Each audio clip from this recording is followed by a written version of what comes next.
then Corporal Nwafo, someone called Corporal Nwafo of B Company, 29 Battalion of the 54 Brigade, took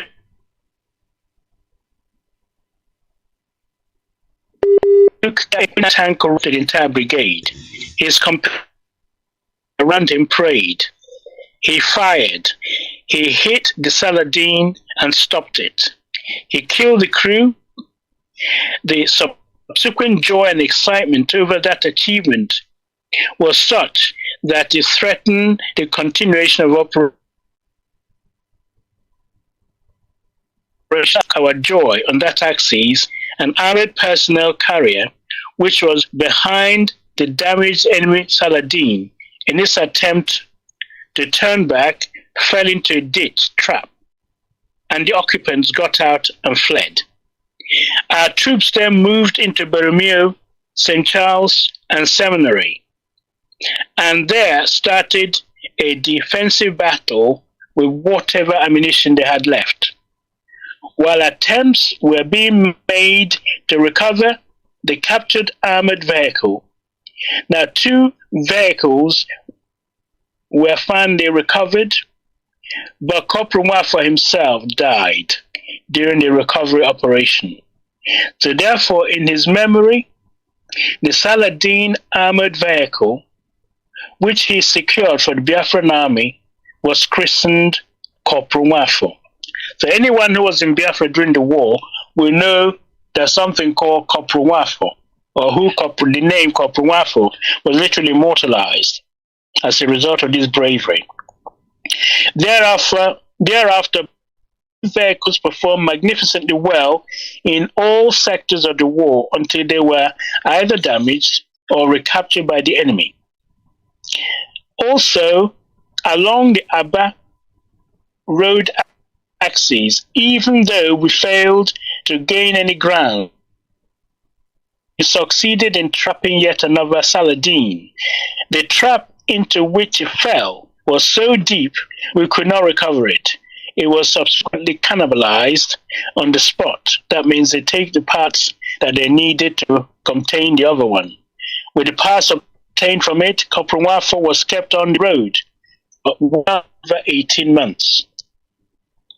While the Battle of Onitsha was going on, the 11th Division also dispatched a force through Atani across the Niger into Midwestern Nigeria, and reoccupied places abandoned by Nigerian 2nd Division in their bid to capture Onitsha. Colonel Kanu, just out from the Port Harcourt with nothing to do, was placed in charge of that force, which later grew into 63 Brigade. Once across the Niger, the special force moved northwards and westward to take Asaba, Ogwashiupu, Ibusa, and Oku. Many enemy stores and equipments were captured, but most of them that could not be brought across the River Niger into Biafra were destroyed. Now, at the end of the series of counterattacks by the enemy in the Midwest, our troops fell back to the general line of the Ase River, ASSE, Ase River. We had therefore succeeded in re-establishing Biafra military presence in that region once again. Now, the Biafran civilian population in general, and those around Oka and Onitsha province in particular, were very happy with the achievements of Amadi and his 11th Division. No one exactly praised Amadi, but he was free from public molestation for some time. Later, a very well-attained memorial service was held at Umu Oji, near Onitsha, in commemoration of the death of Nwafo, the soldier, and the birth of Corporal Nwafo, the Saladin armored car vehicle. As Corporal Nwafo sat confidently, this is the armored vehicle, with melancholic elegance and dignity outside the church. Men, women, and children, worshippers, filed past him to pay their respect before going into the church. During the service, 2 enemy jet bombers attacked the church and the rest of the village. The priest asked all worshippers to remain calm in their places during the raid, and the congregation did just that. There was, of course, not a single casualty inside the church. The one man killed outside the church was the only person who ran out of the church in defiance of the priest's instruction. The end result of the Ahmadi's test operation was that he got from the head of state a promotion to the rank of brigadier. Now, Nwawa, who also took over command of 13 divisions successfully, was promoted. So that was Ahmadi. He reclaimed, if you like, his kudos by reorganizing his brigade, loss of defense, which was not penetrated until the war ended, and he held that sector. Although the civilians didn't thank him, but they stopped molesting him. So that's how we dealt with those who are being accused erroneously as saboteurs. You keep your head down, do your work. On. The next person to talk about is Colonel Eze at Ikotebene sector, and then we'll round up. Well, the final plan for Eze's confidence, that's what we call confidence operations, was rather ambitious, for he requested permission to conduct other limited offensive prior to the main attack at Ikotebene. Mazi. Yes. So sorry, our time is up. I do apologize for that. Of course, we need to continue again next week. And we didn't have the best of connectivity today. So, but of course, I think we have done justice to what we have done today. Please, if you can summarize for me. Thank you very much.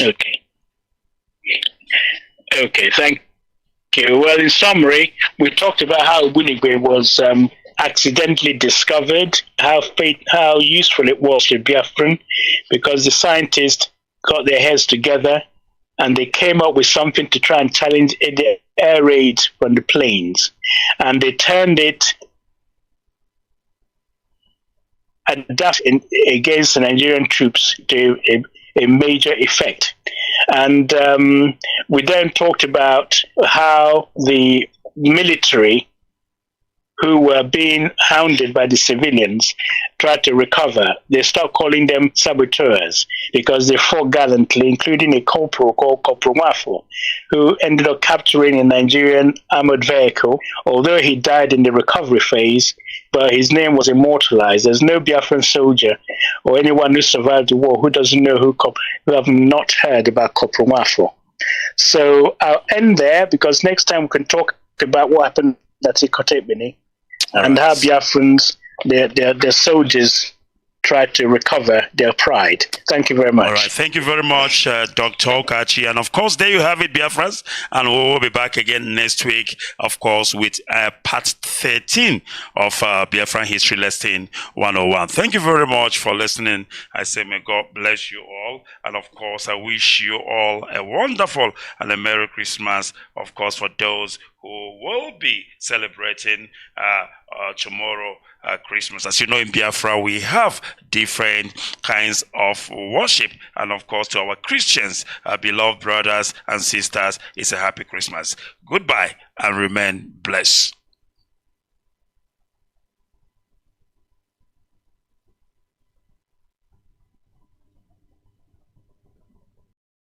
And remain blessed.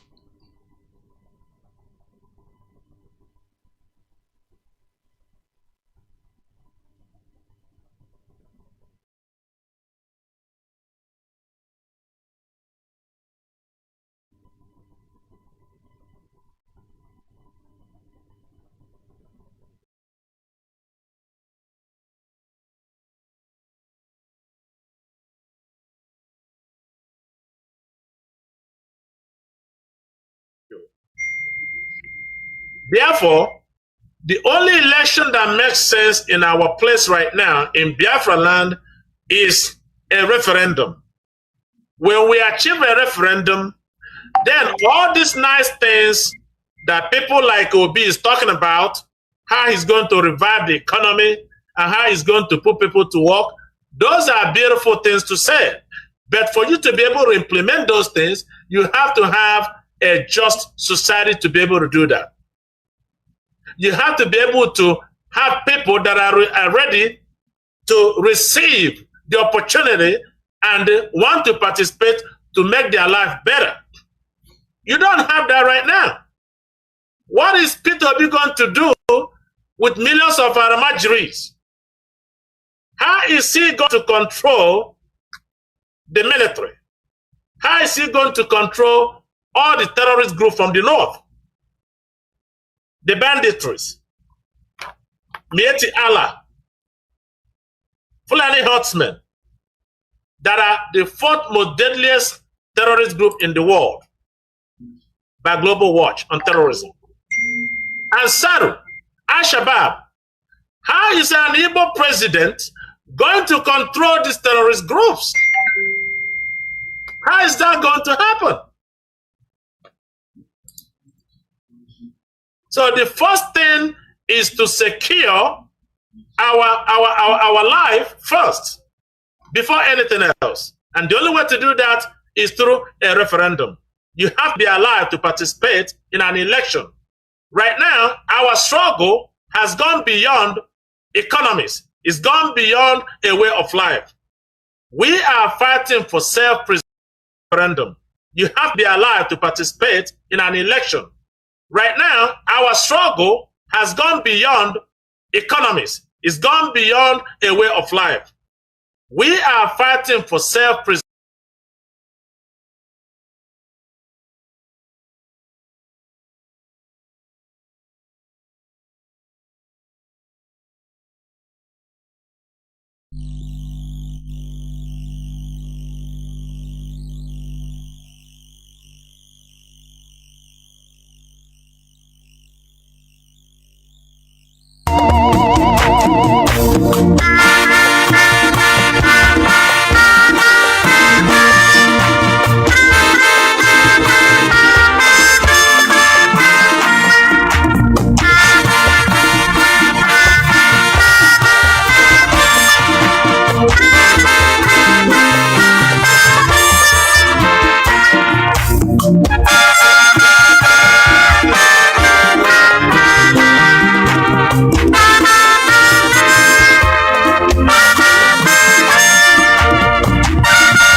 I'm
Mazi, the prince,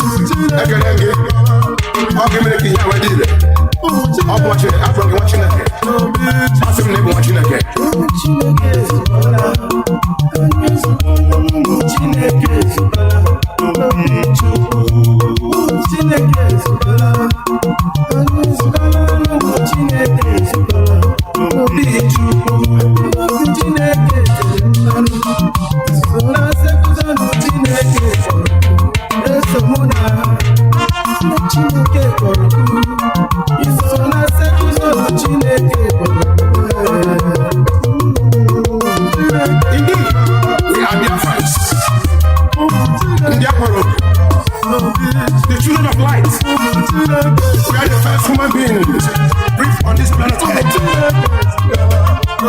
We are the children of the Almighty, the creator of the heaven and earth. They deny us our history. The only place you will find the living water, I said, easy in Kanu. Where you will find the living water is in the land of Biafra. They don't want us to know who we are. The children of light. The first language on this planet Earth is the Igbo language. They deny us all this knowledge. The mother of light, she has resurrected. He said the darkness cannot overshadow the light. The light must shine.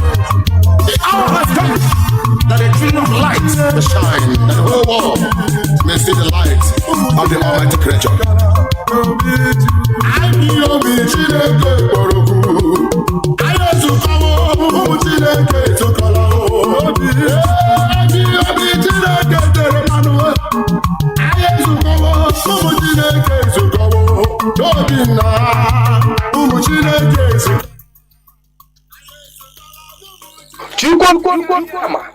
Chukwu na-afụ n'ife afụ na nzuzo. Chukwu mara onye aka ya dị ọcha na onye obi ya dị ọcha. nwoke si na ya ji ọfọ nwaanyị si na ya ji ọfọ mana ọfọ maara onye ji ya ụkpaka na-agba n'udo mmiri ọ chụrụ ọzụọ gaa n'ogwe o mechi ụzọ osi mpịara na azụ nwa igiriga ọgụ nke mmụọ ọ gịnị ka m ga-etu gị ka o zuolo gị asị m n'oge akara aka eluo ịbụ mmụọ ka mmụọ ibe ka ibe Chukwu okike onye obiọma sị m unu binye n'oge akara aka eluo mmụọ niile m na-ejere ozi asị m unu binye n'oge akara aka eluo oke mmụọ oke mmụọ oke mmụọ oke mmụọ oke mmụọ oke mmụọ mmụọ niile m na-ejere ozi asị m unu binye elu tetenụ n'ụra tetenụ n'ụra tetenụ n'ụra tetenụ n'ụra asị m n'ọnwa unu nwoke bụ nwa eze Chukwu bụ ụzọ mba aka ji ọfọ Igbo ọzọ eme nte eme ime ọ sị m nọ ya nọ n'etiti unu taa ọsọ unu binye enu n'oge akara aka eluo mmụọ nna nna anyị ochie asị m gị binye mmụọ na-afụ na ife afụ na nzuzo asị m gị binye oke ọfọ ji eje ọgụ asị m unu binye ọfọ ndị Igbo niile asị m gị binye ọfọ ndị mmiri asị m gị binye ọfọ ndị ikuku asị m gị binye eze nwaanyị osimiri asị m gị binye eze nwaanyị nwaanyị na-ebe asị m gị binye eze nwaanyị idodi igbu na-eme asị m gị binye eze nwaanyị amambara asị m gị binye eze nwaanyị osimiri nji aba asị m gị binye eze nwaanyị ala Igbo niile asị m gị binye eze nwaanyị ọgba asị m gị binye eze nwaanyị anike wawa asị m gị binye oke arụsị na n'ike ojuru nwaanyị aga asị m gị binye n'oge akara aka eluo igiriga ọgụ mmụọ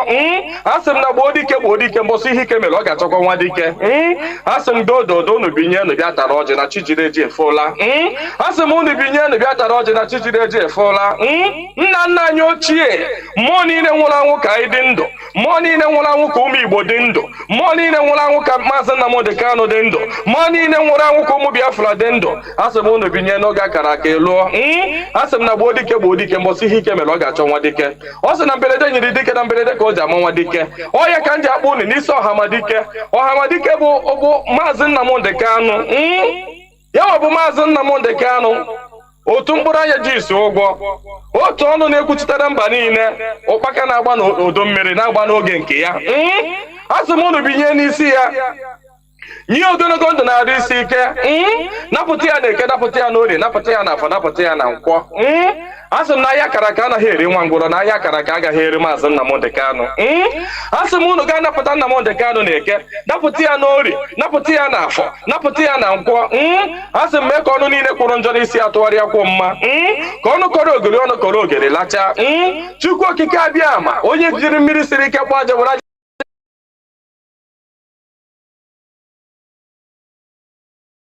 siri ike kpọọ mmadụ asị m na taata bụ ụbọchị eke n'ala Igbo asị m na eke ga-eketara Nnamdi Kanu ndụ eke ga-eketara ya nwere onwe oke ga-eketara ya ndụ oke ga-eketara ya Biafra oke ga-eketara ya nwere onwe oke ga-ekegburu ya ndị iro kegburu ya ajọ mmadụ na ajọ mmụọ asị m na mbọsọ ọ ga-apụta ekwensu ga-anọ n'ụra ndị ilo ya ga-anọ n'ụra ọkwa na ekwe osu asị m gịnị bụ ekwe osu asị m na mbọsọ ọ ga-apụta ya bụ ndị ilo ga-anọ n'ụra ọha bụ ndị ọha nwa bụ ekwe osu asị m na ha ncha ga-anọ n'ụra na Nnamdi Kanu ga-apụta n'ike na ebube Nnamdi Kanu ga-apụta n'ike na ebube asị m na ọnụ kwụrụ njọ n'isi ya ga-atụgharịkwọ mma asị m ọbịara igbu Nnamdi Kanu bụ onwe ya onye si na Nnamdi Kanu agaghị adị ndụ onye a ga-eji anazere mmiri onye si na Nnamdi Kanu agaghị apụta onye a ga-eji anazere mmiri ọnụ niile kọrọ ogiri ọnụ ga-akọrọ ogiri lacha osisi abụrụ oturu ga-emeche wee kwele onye asị na Nnamdi Kanu aga-apụta asị m na ọnụ ahụ iji wee kwuo ya na ike ejikwa ya wee kwugharịa mma n'isi ya asị m na ebe onye ahụ na-atụ Maazị Nnamdi Kanu aka asị m aka gị ga-akpọnwụ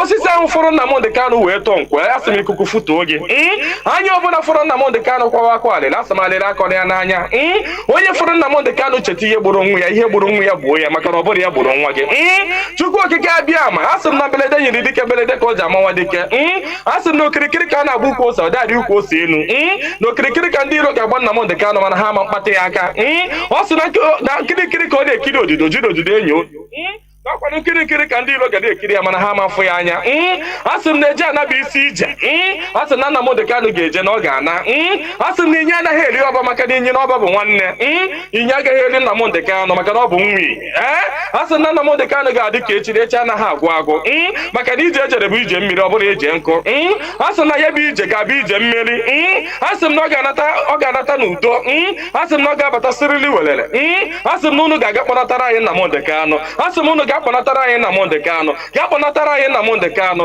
ga tụnye ugo, ga nye ya mmeri, ga nye ya mmeri, ga nye ya mmeri, tụnye ugo n'elu ugo, nye ike n'elu ike, nye ndụ n'elu ndụ. Ọkwanụ ndụ ka o ji efu na efufe. Unu nye Nnamdi Kanu ndụ onwe ike wee kwụrụ jinjin, onwe ike wee kwụrụ wee fu na ofufe. A sị na ya kara ka anaghị eri nwa mkpụrụ. Ihe mere ha ji jide Nnamdi Kanu bụ ka nwee ike wee megide ndị Igbo, ka nwee ike megide ụmụ Biafra, ka nwee ike wee kwuchi anyị ọnụ, ka ha nwee ike wee kachi anyị ọnụ, ka anyị ghara ikwu okwu ọzọ. Mana ama m na dododo Chukwu okike abịa ma ndị nwa na ndị nwe mmiri, ndị nwe ikuku, ndị nwe anyanwụ, mmụọ nna nna anyị ochie, mmụọ niile nwụrụ anwụ ka anyị dị ndụ, mmụọ niile ọ kpọfọrọ ọbara ha n'ike maka ihi Biafra. Asị m unu binyenu, asị m unu dododo na ọkwa na unu bụ ihe nwe ike a, ọkwa na unu ga-eji ọgụ mmụọ a, ọkwa na unu ga-aga bụori ahịa, ọkwa na unu ga-aga napụta ya maka na ihe ọ tinyere unu n'aka anaghị elu ule. Asị m dododo igiriga ọgụ mmụọ. Eze nwaanyị niile nọ n'ala Igbo, mmụọ niile nọ n'ala Igbo, asị m unu binye maka na onwe onye nọ n'ụwa na-anaghị aṅụ mmiri, onwe onye nọ n'ụwa na-anaghị eri nnu. Nnu bụ ihe ụtọ si na mmiri wee pụta. Onye ọbụla na-eri ihe na-eri ihe dị na mmiri. Onye na-asa arụ ji mmiri asa arụ. Onye ọbụla na-eme ihe ọbụla ọ na-eme ji mmiri eme ya. Asị m ihe ọbụla mmadụ na-eme n'ụwa mmiri ọ na-ebubu ụzọ. Asị m onye ọbụla kpọrọ mmiri asị na mmiri a ga-agbagbu ya. Asị m onye ọbụla fụrụ mmiri n'anya ga-afụ Nnamdi Kanu n'anya. Onye ọbụla fụrụ mmiri n'anya ga-afụ Nnamdi Kanu n'anya. Onye ọbụla mmiri na-awụsa n'arụ ga-afụ Nnamdi Kanu n'anya. Onye ọbụla mmiri na-emesa n'arụ ga-afụ Nnamdi Kanu n'anya. Onye na-aṅụ mmiri na-eli nnu, asị m na ọnụ anyị ji wee lie nnu wee ṅụọ mmiri na ị ga-eji akwa okwu ọma n'isi Nnamdi Kanu n'aha Chukwu okike abịa ama. Ise. Good morning, good afternoon, good evening, and good night, great Biafrans and lovers of freedom. This is Radio Biafra HAUSA-SERVICE coming to you through Radio Biafra London. My name remains Mazi Chinedu from Alo province of Biafra land. We are here live and direct today, being the 24th day of December 2022, being Obochi Orie, on our weekly program, Saturday weekly program on discussions about religious issues, religious discussions. We will never shy away from anything. Therefore, I once again welcome each and every one of you to today's edition. Please, I urge each and every one of you to tune in to your listening devices. IPOB Community Radio, TuneIn Radio, Simple Radio, our FM radio stations in many parts of Biafra land. Invite your friends and well-wishers, even your enemies. Do not deny them of this or listening to this hallowed platform, please. Our leader is Mazi Nnamdi Kanu, who is still in the enemy dungeon illegally,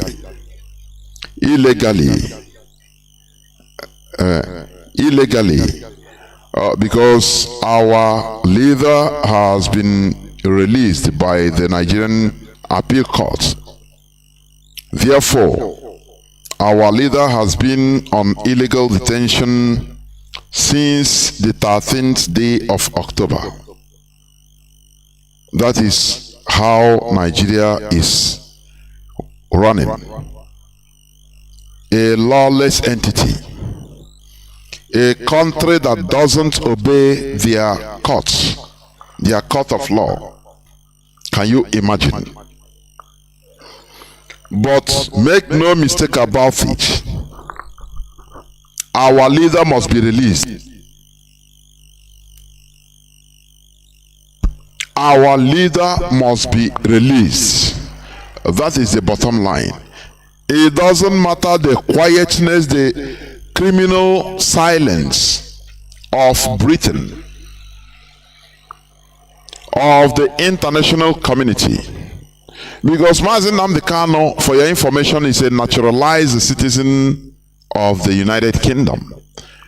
And during the time of his being renditioned from Kenya, he was using British passports. But Britain has been criminally keeping silent. But these are the people that will come to lecture the world the rule of law, obedience to court order, democracy. It's a criminal act what Britain is doing. I'm telling you honestly. Because normally, if what they are preaching to the world, they mean it, they should intervene directly. They should have even intervened since in their citizens' ordeal. It's illegality. That is the truth about it. We don't mince words here. Britain has been keeping a criminal silence concerning the issue of Mazi Nnamdi Kanu, who is their citizen, who is a subject to the British crown, using British passport during the time of his renditioning. But Britain has been playing double game because they are orchestrating what is going on in that zoo called Nigeria. Because Mazi Nnamdi Kanu, they saw it as Mazi Nnamdi Kanu was not fighting for their interests, but they are lying. Let me tell you, Britain demonized Mandela during the time of apartheid regime. Britain designated Mandela a terrorist, international terrorist. Do you know that? Britain, you are seeing. Britain, you are seeing. Those people that will come to lecture everybody on, the rule of law, maintaining the rule of law, democracy, this and that. But they designated people in South Africa, people that were being massacred. People, the victims, they designated Mandela and ANC, South Africans, as terrorists. You know that? Forget about this laughter now. I remember when Theresa May she visited South Africa as the British Prime Minister some years back during her tenure. She even visited Robben Island, where Mandela was held incommunicado, in solitary confinement for, I think, 8 years. I could remember one British journalist grilled Theresa May. I watched it. He grilled her. He said, why are you, I think, in the boat to Robben Island? He said, now you are Prime Minister, you are visiting the person you call the terrorist. During the time of Mandela, I think she was a member of parliament, and she was vehemently against Mandela and the ANC, helping designating Mandela a terrorist. So why are you visiting Mandela now? She wasn't uncomfortable with that question. She was avoiding the question, talking rubbish. I watched it. The same thing is happening today. Britain is keeping a criminal silence on the case of Mazi Nnamdi Kanu. How even the Nigerian court courageously released Mazi Nnamdi Kanu and gave a verdict that Mazi Nnamdi Kanu shouldn't even stand any other trial in any Nigerian court. But lo and behold, Britain is there, Katrina Liang is there. What concerns them most is how to maintain the status quo, how to continue exploiting the miserable people in that zoo called Nigeria. That is what concerns them. But they are the people that will tell you, we want to free and fair election. Free and fair election in a place, in a country without justice, no social justice. So, how are you going to have free and fair election? That is a question we used to be asking Britain. Because enough of their criminal silence. Enough of their criminal silence. We say it without fear or favor. We are human beings that we have the same right. We should have the same rights as equal human beings. Because we are in this world together. But why is it double standard? When it comes to Ukraine, the whole world will be running helter-skelter. But when it comes to the ordeal of Biafrans, you see United Kingdom, even America, will keep criminal silence. Why? These are the people that they have NGOs that are so-called maintaining, trying to fight for rule of laws. They have their governments that is they have their so-called government that is promoting democracy all over the world. You know, this world is a world of injustice. I've seen it. I've been saying it, and that is true. All these things they are doing, saying all the time about rule of law, democracy, is their own democracy, where it favors them. That they maintain democracy wherever it favors their interests. But we must continue, because we continue this fight. They know that what we are doing, it is our right, that we merit it. We are a people that has been wounded, we have suffered. Therefore, we cannot keep quiet, and never keep quiet. We will never back down. Our leader Mazi Nnamdi Kanu must be released. Therefore, without taking much time, I will bring Nwada, my co-presenter, in order to make her introductory statement before I continue. Nwada, please, over to you. Thank you, Sir Mazi, Jonathan, and how are you today? Do you celebrate Christmas? Can you hear me, Mazi? Yes. Thank you. You do? Well, this is what we have been, at least not celebrating. We are doing what we should do, honestly. It was just an honest question. I just wondered why I asked is to tell you, as you guys journey and marry tomorrow, I wish you all the best. That's all. I wasn't coming from a negative or. I know. It's just a general holiday, so everybody is keeping with his family. Share is respect for everybody's belief or everybody's feelings, as long as it does not infringe on my own peace or my own way of life, which is what we are seeking for, what we are preaching for. So that is why I know that when some people hear my voice, some people misunderstand like I'm against what they do. No. As long as what they believe in, what they practice do not hinge or infringe or disrupt my own belief. So that is why I'm coming in as an example to show mutual respect to all that celebrate Christmas. I wish them the best of luck. I wish them a good festival. As their journey tomorrow, my prayers are with them, for them. I wish them the very best. Moving forward, good afternoon, the leadership from Mohammadike 1 through Mazi Edoziem, the HDOS, and all the members of DOS, and to every one of us. My name is Marian Haider. I'm from Umuno has an Mbitoli local government, which is inside the heartland of Biafra. But today, I will be speaking with you all, co-hosting with our Mazi Jonathan, one of the brilliant minds of our time. I'll be speaking from the United States.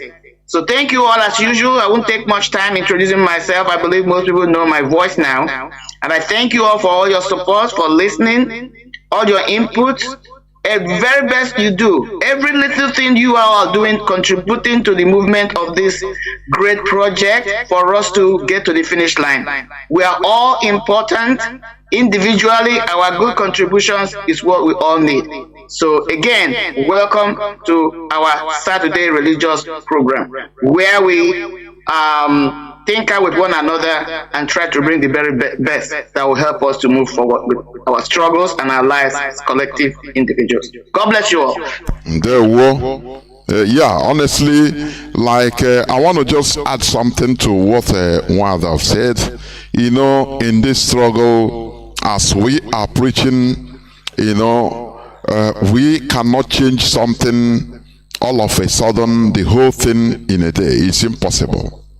As she says, as long as as long as the world order has been like that, and it is not something that is maybe infringing on our right, so-called, just like the same way you cannot change again about having weekends or not going to work as government officials on Sundays.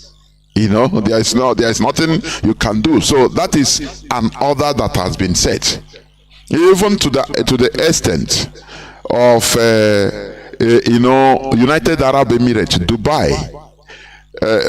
From January this year, they were moving on Islamic calendar.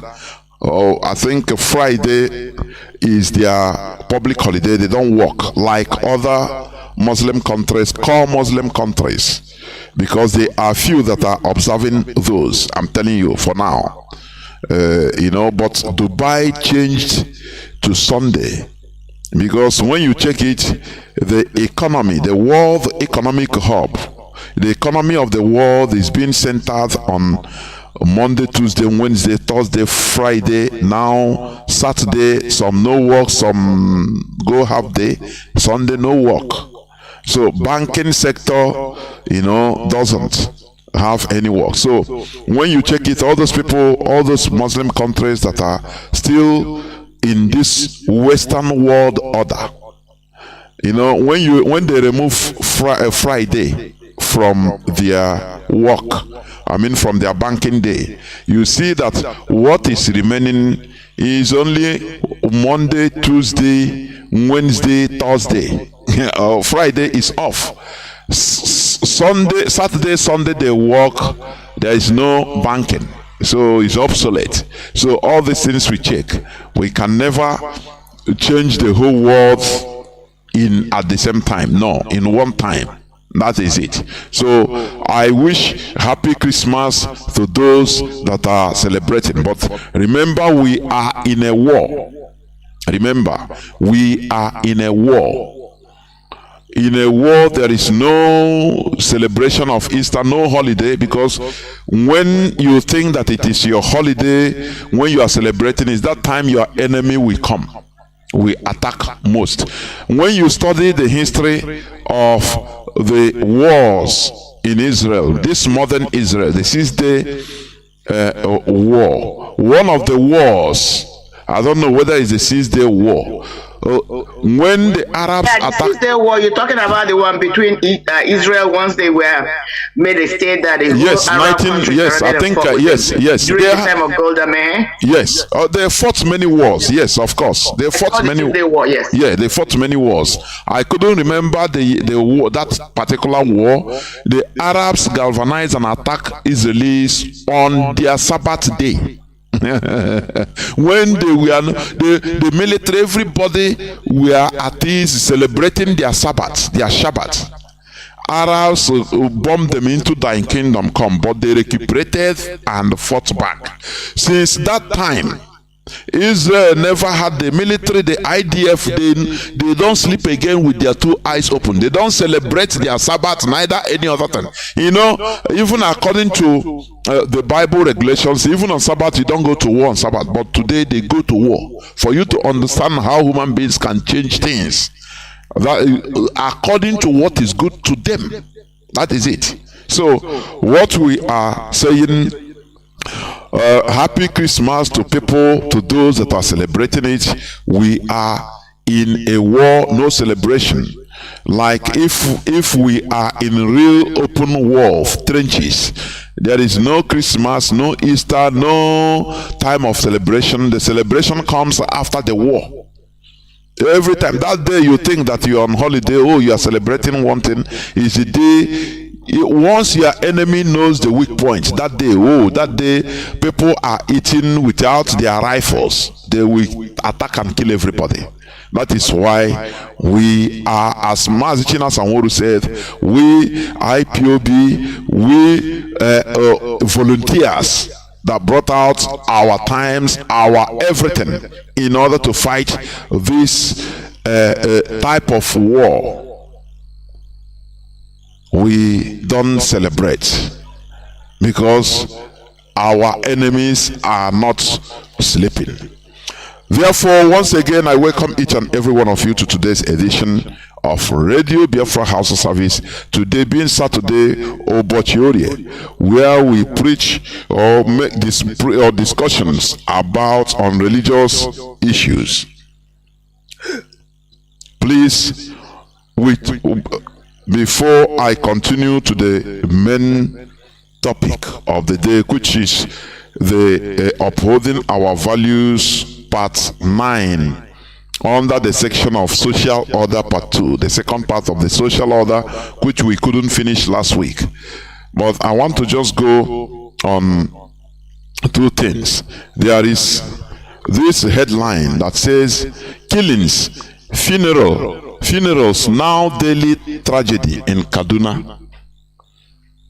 Killings, funerals now daily tragedy in Kaduna by Sheikh Husani. I want to read it a bit. He said, killings now. Social activists and critics, Senator Sheikh Husani, said killings and funerals have become a daily tragedy in Kaduna State. But these are the people who are doing the killings. It's the Fulani terrorists. Senator Husani said the attacks were a result of failure on the part of government to prevent them. He wrote, yesterday 21 people murdered by terrorists, by Fulani terrorists, were buried in Malagun, Kaura El local government in southern Kaduna. Killings and funerals has become a daily tragedy in Kaduna in the face of the failure of the government to prevent attacks. Now, they don't go there to bring out people and invite Chinese television and say, these are the killers. No, they don't do that. It doesn't make a media brouhaha like that. It has become something of normality, where Fulani terrorists are massacring the indigenous people in Kaduna, in Zamfara, in the north. But they make noise in our land in east about IPOB. Is it ESN killing these people? The answer is no. For you to understand that the Nigerian government is partisan to the killing that is taking place, they know what they are doing. Now the second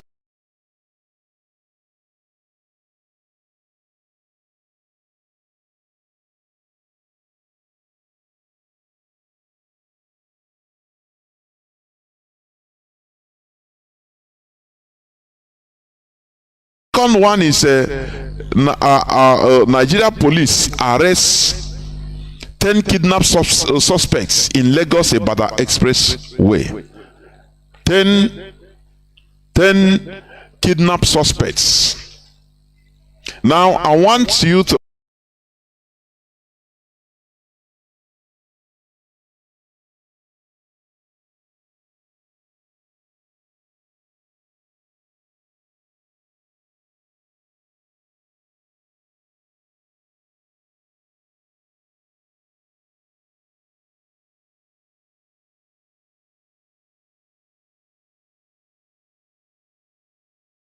Abdul Majid. These are Fulani terrorists.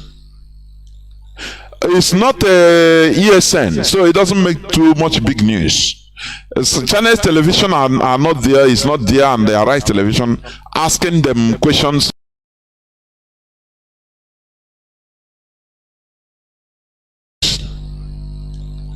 It's not ESN, so it doesn't make too much big news.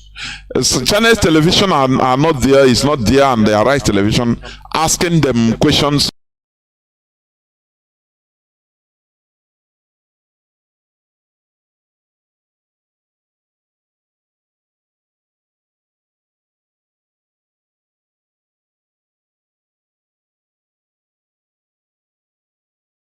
In Biafra land, any type or any of this type. You know, the other day they did kite flying. They said they have arrested an ESN member in is it Katsina or Bauchi, I don't know. But in the north, you see how they behave. So that when you hear this kidnapping, even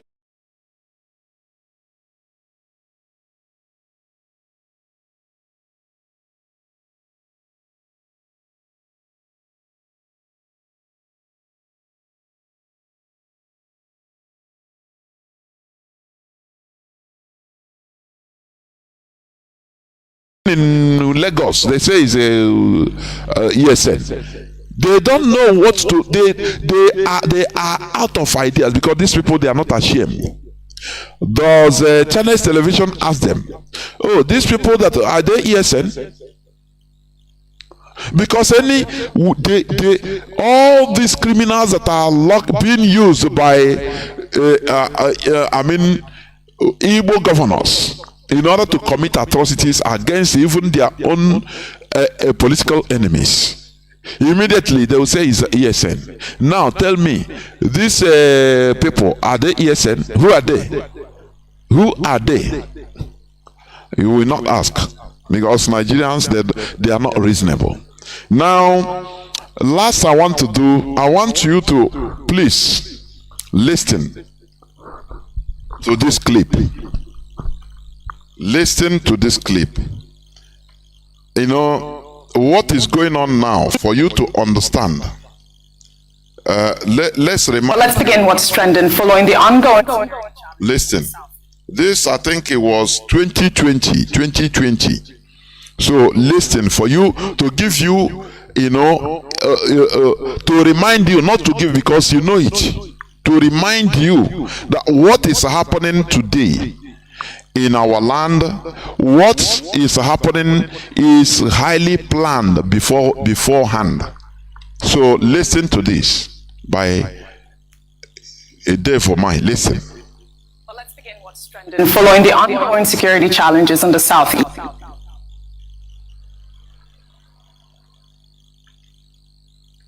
But let's begin what's trending following the ongoing security challenges in the southeast. The governor of Ebonyi State, David Umahi, raised the alarm on live television that new groups may emerge in the region to counter the secessionist agitations of the indigenous people of Biafra.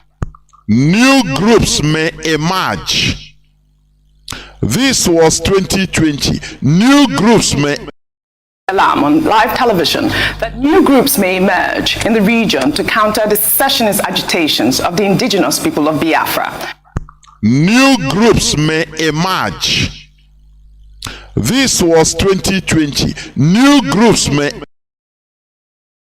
alarm on live television that new groups may emerge in the region to counter the secessionist agitations of the indigenous people of Biafra. New groups may emerge. This was 2020. New groups may alarm on live television that new groups may emerge in the region to counter the secessionist agitations of the indigenous people of Biafra. New groups may emerge. This was 2020. New groups may alarm on live television that new groups may emerge in the region to counter the secessionist agitations of the indigenous people of Biafra. New groups may emerge. This was 2020. New groups may people of Biafra. New groups may emerge. This was 2020. New groups may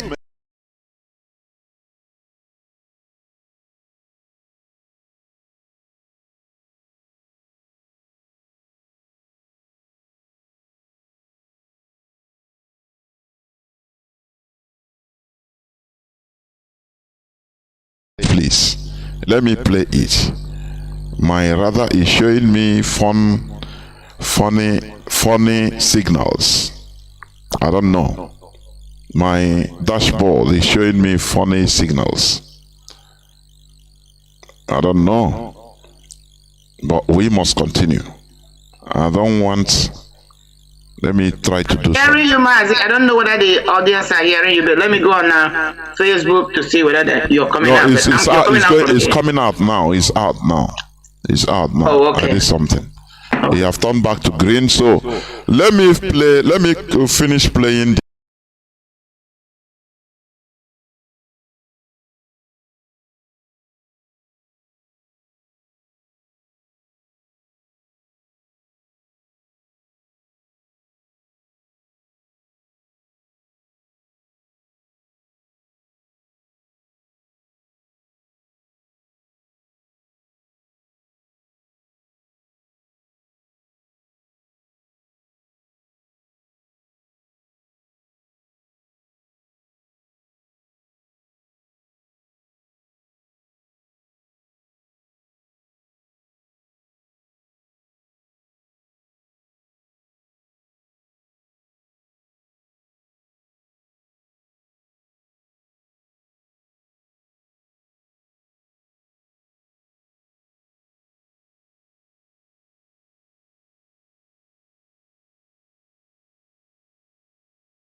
we must continue. Welcome back, please. There is something that is happening to it's because of lack of updating the system, our broadcasting system. I have seen it, but we must continue. After the broadcast, I will update it. Honestly, it's now I'm seeing it. So we must continue. That is the reason why my voice sometimes it comes out, sometimes it cuts.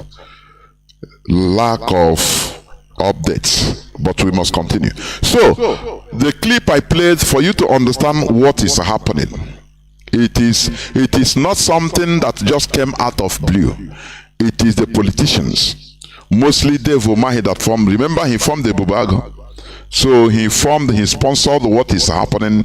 Those that you are listening, the infiltrators that are giving order, sit at home order for 5 days, for 10 days, suffering our people, frustrating our people into disgusting what IPOB is doing. That is the only thing they want to achieve.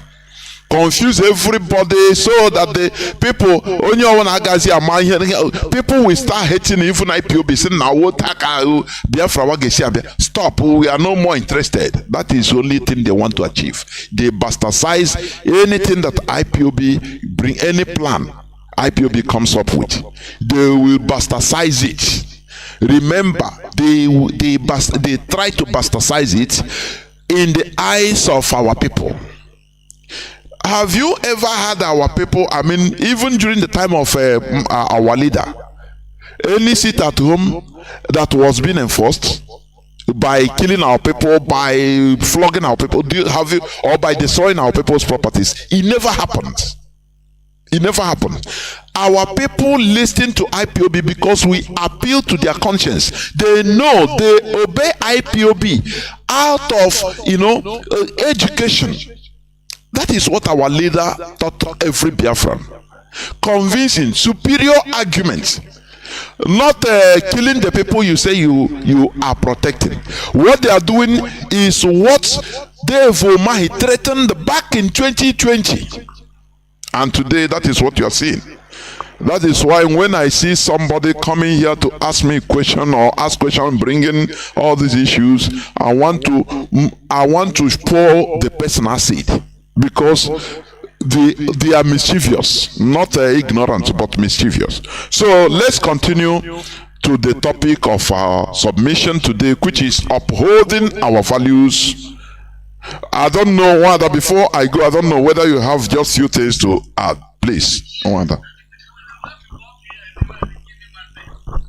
Yeah. The very quick news headline you read, I want to highlight a little bit on those two issues. Number one, you see, the news you read, what is happening in the north, how people are being, the indigenous people over there are being slaughtered, and the media is quiet about it. Now, this governor has raised an alarm. You would think any of those crazy government medias will go over there. They will not. But it's the same northern, we the northerners, the northern forum, whatever, that fool that stands on pulpit, on podium to make noise, that's what I call it.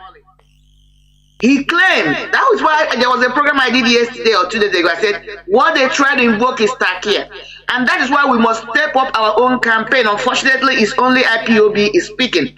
But that's what is all these so-called groups in Biafra land, whether you call them Ohanese, whether it is young or Pekin or Ohanese or Papa Ohanese, or all these diaspora, whatever. They are supposed to be doing that kind of thing he's doing. He was bold because he continues to come out boldly, unchallenged. Last few weeks, before this crazy idiot in Finland instituted his crazy 5 days sit at home, that man came out, got to make lies, spew out lies, blatant lies, unchallenged, that we the Northerners are law-abiding. We are not problem makers. We do not kill people. IPOB are the one, Eastern Network are the ones that kills people. It's on social media trending. He came out, he was lying boldly. I'm finished. You call that press conference. No. When you do a press conference, you have journalists, you have individuals that can ask you questions. But to let you know, just like you said, This story we're telling about what is happening in Nigeria and the emergence of Biafra, which must happen, you have a tale of two stories. You have deception going on. Somebody can stand in public square domain, lie, and nobody will challenge him. Nobody will bring argument. This is where people are being slaughtered. This man is coming from a place where terrorists have taken over communities, mounted their own flags, collecting taxes before the indigenous people can go to farm. But this is what the vultures are gathering. 2 days ago, who came to make noise on the social media because their masters have sent them to come and see whether they can pick a dirt they're going to present against our Hamadike because of the coming outing, our court outing. They cannot go there over there and ask what is going on. What is going on? They were not able to go when the Benue State Governor Upton called them to invite them to go to the hospitals and see how young men, young women, fathers, mothers, children were massacred. Some of them, their eyes were gushed out. Some of them, their hands were maimed, their legs were maimed. These same press people, the vultures that gathered 2 days ago in Imo State, did not go. They refused. They did not take that invitation. But it was so convenient that before anybody could say Jack Robinson, all of them were able to gather and present that foolishness. The second thing I want to pivot into, because you made that statement, you make these arguments or this news. This is why our people must continue to speak up. Must continue to speak up. They are law-abiding people. They don't carry trouble. They don't. The killing in East is incident killing is too much. They reverse. The next thing is about Dave Umahi. Even before Dave Umahi made his statement, whether he is dead or alive, the imposter in Asurok called Buhari made a bold statement on social media. And I think it was because of that his Twitter account was suspended. Our people, I don't know whether they have retentive memory. We must continue to be bringing these things out, because what these people are using is what you call shock and awe. By the time they finish one mayhem, they bring another one. So people can keep. Some people cannot keep up with the sequence or the pace of events. Buhari said they are like that. That all he has to do is to encircle us and eliminate us. After he finished that statement, follow the sequence. Umahi made his own statement. Now, why is it that what Umahi speaks carry weight? One, I believe he is the chairman of the Eastern Eastern governors. He is the chairman. So anything he says carries weight. He is the one that organizes them. When you speak of the Bible, which is menacing and destroying communities in our land, from our ancestral land, none of these governors are saying or doing anything. No news is carrying it. When our communities are being sacked, our brothers and sisters and mothers are being killed, maimed, destroyed. No governor says a word. The argument or the question I'm bringing now is, what and who is the originator of Ebubago? The same Omai. Those who cannot connect the dots. He told you, I'm going to raise a parallel government. Not only to challenge, or a parallel group to challenge IPOB. He didn't just raise the infiltrators. He raised a parallel security outfit. Even our people raised the alarm and said, no, they were not coming after Eastern security. But today, that's what is happening. By the way, this infiltrator, this idiot I call compound bastard that is somewhere in Finland, let me tell you something is so unique. Both of them, him and Omai, are from the same place. Just like the issue we are dealing with today. Uzodimba and the guy that is claiming to be whatever, the double agent, they are from the same place. Why am I making this argument? For our people to begin to think and connect dots, that these governors are the ones sponsoring these idiots to make sure that the image of IPOB is tarnished. But you know, I am trying to tell them today and to wake us up, to let us know that we must be awake. Just like what Barrister Ejiofor said, we are the ones that will determine our future, whether we want to actualize Biafra or not. But I am telling us today, even if it takes only one or two of us, Biafra must be restored. Thank you, Mazi. You are very right. We must continue to the topic of our submission today, which is upholding our values, part 9, under the second part of social order. You know, last week we couldn't finish it. So we move on. What we do here is to make sure that our people are being informed. Because when you are being informed, you will now research and try to understand and know the truth.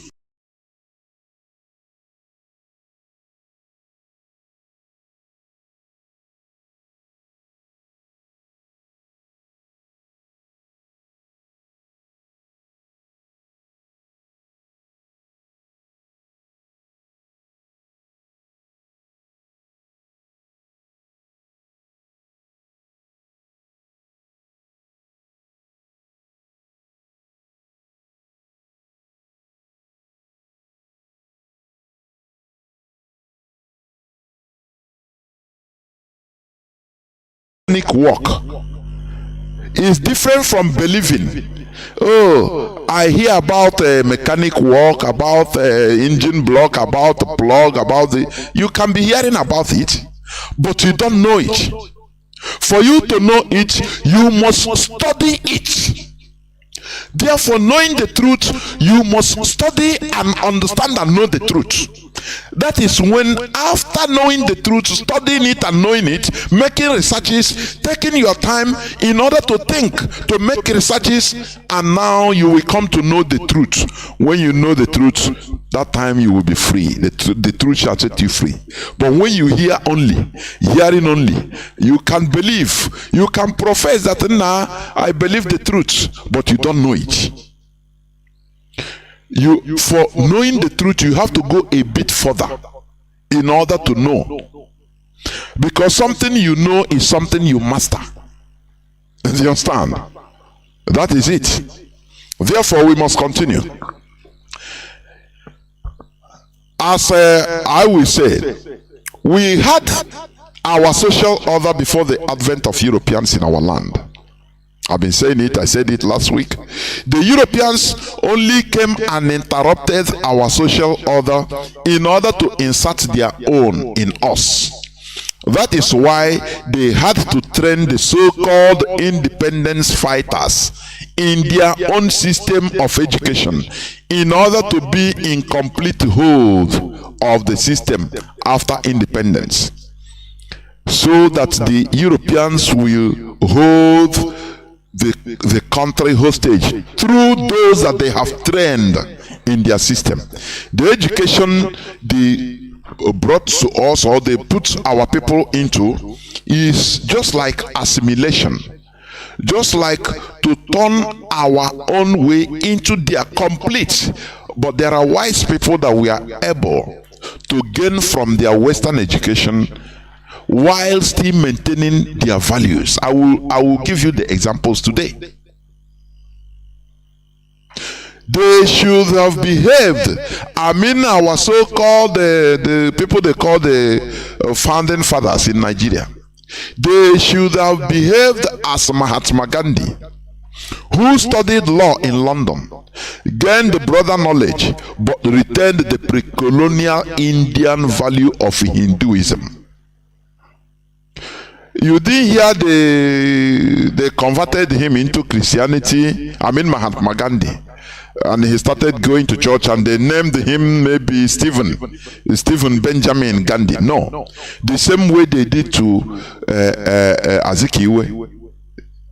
They called him, they named him Benjamin. Ben. Azikiwe. It didn't happen to Mahatma Gandhi, for your information. Mahatma Gandhi studied in London 3 years, from 1888 to 1891. 3 years. Studied law in London. And when he came back, even his people the parents didn't want him to go to London. Why? They don't want him to obtain, to change from their value, for you to understand how powerful it is. They didn't want him to change from their Indian Hindu value. But he promised something to his mother. He said, look, I'm going, but I promise you, I'm going to continue being a vegetarian as a Hindu, their law in Hindu. and I will not touch any woman, neither alcohol. And he maintained that promise, notwithstanding that he traveled to London, where all these things are the norms of the day. He maintained it. Imagine the willpower of this type of person. That is dignity. Do you understand? Maintaining dignity, honor. In the samurai code, the code of Bushido, honor is more than life itself. Honor is more than life itself. It's not like people in that part of the zoo called Nigeria that they don't even know what is honor. You understand? The Japanese, they started this kamikaze during the Second World War. When the war was, they started training. They trained the people, youths, that will take flight, loaded with dynamites and explosives. They will go and land and explode with the planes in American warships. You understand? Because that is their samurai code, is their value. They say that honor is more than life itself. They believe in their honor, being honor. It doesn't matter you are dying, you maintain your honor. That is why our leaders say, one of the principles in IPOB is you must always be ready to continue saying the truth.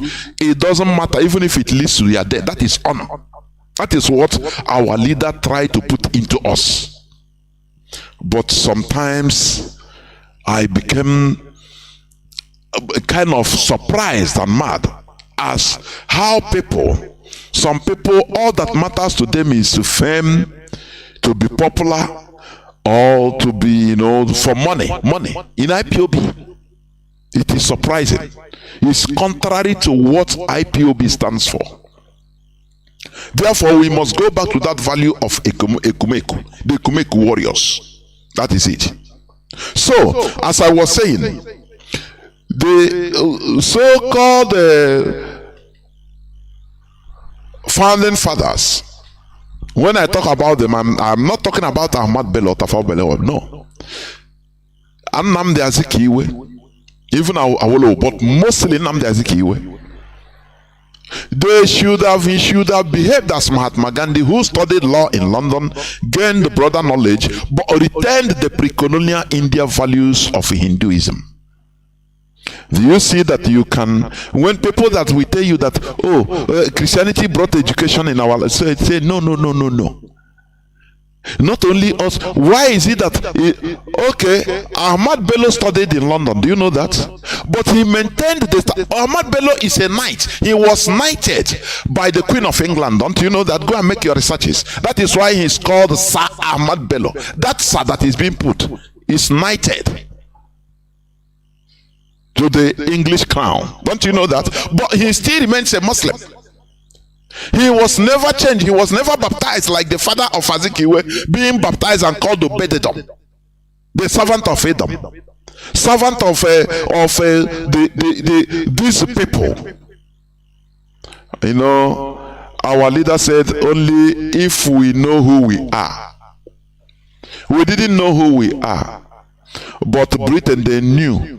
They knew right from beginning. That is why they started by trying to counter. It's a kind of spiritual counter by naming Azikiwe, who is a personal secretary to Lugard, who also devised a means, letters in order, convince the even Amanyabo of Calabar, or Oba of Calabar, and the Amanyabo of Opobo, and even Sultan of Sokoto, into joining Nigeria, into the amalgamation. It is Obededom that was used. Before Obededom started serving Lugard, he was baptized, turned into Christianized, because he wasn't a Christian, and named Obededom. Go and study, make researches of what Obededom means. Obed is servant. Edom, Edom. Edom is all these caliphates, the Ishmaelites, the caliphate, the Fulani is them. So they know, they put that. It's a mystery. They know, they knew it. Now they named him. You will be, you and your generations, you and your people will be servants to these people. And they give it as his name, Christian name. Obede Domazikiwe. And he's the father of Nnamdi Azikiwe. You understand? So, also, you know, also, though Ahmad Bello studied the local government administration in England, he retained and maintained their pre-colonial Fulani Islamic values. Do you understand? Can you tell me the reason why they didn't change? Do you think that they didn't want them to change to be Christianized, but they retained their value? Sometimes our people think that, oh, changing, you know, it gives you more chance. Serving your, being your slave masters, more slave, will make you become more loved by the slave master. But the reverse is the case. If you maintain your honor, you maintain your stand, Europeans, they respect you more than anything. But when you come, you always change. You become anything. They ask you wear tie, you wear. Even in 50 degrees Celsius heat, you are wearing tie, carrying Bible up and down, maintaining you are a Christian. You wear tie and suit to prove that you are a Christian. Everything that you imitate them. The Europeans will not even mind you because they know that you a slave on inside the pocket. You don't need to. They don't need to worry about you. Those that earn their respect are those that maintained their status quo, their original values. Those that they are the people being respected by the Europeans. That is a fact. So as I said, Ahmad Bello studied in England. He retained and maintained their pre-colonial Fulani Islamic values. That is the truth. And he was knighted by Queen Elizabeth. He was a knight. That is why he is called Sir Ahmad. That's Sir. That is the knight. Nnamdi Azikiwe, no matter that he changed, he is a very good Christian. He thwarted and removed everything about his value, Igbo value. But did he get even Sir? Instead, what he get was a deception. Deception. Because they know that he is docile. He is pliable, or he was pliable. They can use him as they want. That is why they set him up. Because he's not strong. He don't believe in honor. What he believes is in what he can get at that particular time. What he can get. That is why he was, broadcasting. I mean, he was a journalist. Even he served as in Gold Coast. That is Ghana of today. As a journalist. Azikiwe, I mean. Azikiwe studied in the United States of America and did little to protect or retain our original values, as he was advocating for the overall Nigeria and African unity, but without any base. And Ahmad Bello was advocating for northernization, that is maintaining the Fulani Caliphate openly.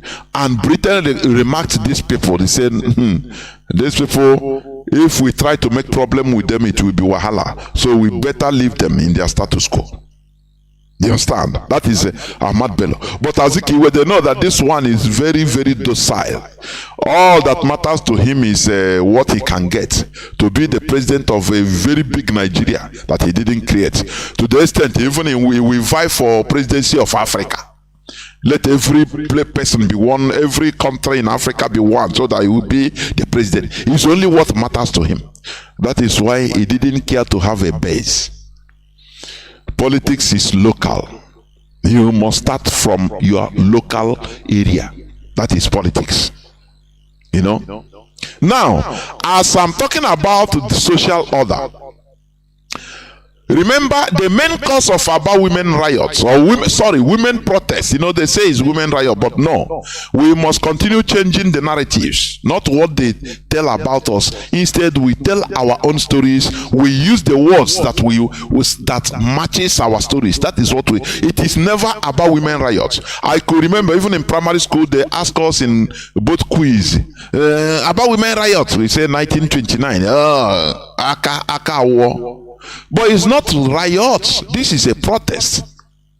The main cause of Aba women protests of 1929 was that Britain thwarted our pre-colonial social order by sidelining women from governance. The women's war or Aba women's protest, in Igbo it is Ogrom Wanyi, in Ibibio it is called Ekong Ebang. I think Ibibio Biafran can call and confirm it. In Ibibio, it is called Ekong Ebang. Was a period of unrest in colonial Nigeria over November 1929. The protests broke out when thousands of rural Igbo women from Bende district, Omoahia, Owerri, Calabar, and other places in eastern Nigeria traveled to the town of Oloko to protest against the warrant chiefs. Do you see? They call Igbo women from even Calabar. So when they call Igbo, it means both Ibibio, everybody. Do you understand? When to protest against the warrant chiefs, whom they accuse of restricting the role of women in the government. According to our culture, women have been traditionally allowed to participate in the governance of the local regions and held major roles in the marketplace as well. Men and women also worked collaboratively in the domestic sphere, and we are recognized both to have important individual roles. Women also had the privilege of participating in political movements, but the colonial authorities saw these practices as a manifestation of chaos and disorder. Do you see how they disorganized and destroyed our social order, the Europeans? And they attempted to create political institutions which commanded authority and monopolized the force. While they considered the political institutions headed by Igbo men, they ignored those of the women, effectively shutting them out from political power. The colonial authorities believed that this patriarchal and masculine order would establish a moral order throughout the colony. The women became increasingly dissatisfied with this colonial rule because of masculine monopoly of power, increase in taxes, among others. Now, do you know why I brought this in this particular episode? Our women try to protest in order to bring back our natural social order, where women participates in governance in our land. It dates beyond the before colonization era. But people will come now, these Europeans are the people that will come now start teaching us women rights. Allow women to participate in politics. But this is what they will not tell you, that when our women were participating in governance in our land, Britain were treating their women like Saudi Arabia, like Afghanistan is doing now, the Taliban. Do you know that? British women gained the rights of vote only 1928 of yesterday. 1928. Before that time, they don't have no British women don't have the right to vote. Do you understand? But before that time, hundreds, if not thousands of years back, our women, we don't discriminate in governance between men and women. What we take is meritocracy. But Britain came and destroyed. They saw what we are doing. They saw our culture, our social order, and they say, no, this will bring chaos, because they didn't understand it. How can men and women be equal in governance, participation in governance? Because they didn't have it. But these are the people that we now come. They are now coming to teach us what they learned from us. I want people to understand what this world is, how the world is. That it is not for your information. What they are teaching us, many of the things they are teaching us now, is the values they saw in our land. Do you understand me? But when you talk it, all these PhD holders of Harvard, many of them will start telling you what they learn in Harvard, what they study, that they brought education in our land. That is far. I could remember when I was a little kid, we used to hear that time Nazi Kikuno also. we used to applaud Zik only because of his English. Only, nothing more. So Britain made our people, made us to put excellence only on language. Excellence on language, not on the brain. No, language only. If somebody can be able to speak in impeccable Queen's English, according to Sof, he says, speak to me in Queen's English. If somebody can speak in Queen's English, we take him as the most intelligent human being, which is life from the pit of hell. This thing is what the mentality Britain put into us, push us into, sidelining our natural culture, our natural value, our social order. Do you understand? You know, and our people, we are people that we learn, we like new thing to the extent we don't like new thing in order to ameliorate what we have. No, we like to get new thing and discard the old thing. If I ask people, let me ask people, how many of our people can call now authoritatively those old enough and say that I have cassette, I have a film cassette and a music cassette still in my archives in the house? I don't know how many of our people can, you know. Today is a memory card, you know. The people don't know, even DVD and CD, all these things is past. You know, but the people that manufacture all these things, you see, they still, many of them, they still have all these things in their archives because they know how they suffered in order to manufacture all these cassettes. But maybe only very few in our land of our people old enough that we still have cassettes and put value on it because it is in history. All we do is imbibe in Newton, now erase history, throw everything about old thing, we discard it and throw. It's a bad character as a people, please. It's a very bad character, and it is one of the things that put us in a condition we are in today. Old things has passed away, behold, everything is new. Who tell you that? You need to remember old things. You know, you need to remember all things in order to teach, for teaching purposes. That is why they have museums. That is why they have museums. You understand that? So that you go there, you understand, you study. You study, you go back to, you will go back in time. But our people, we love new things, and not only loving new things, we love it, and the older things that we just discard everything, throw away every other thing, now embrace that new thing. That is why today people are embracing even infiltrators that are being instituted by governors calling themselves IPOB. People now embrace them.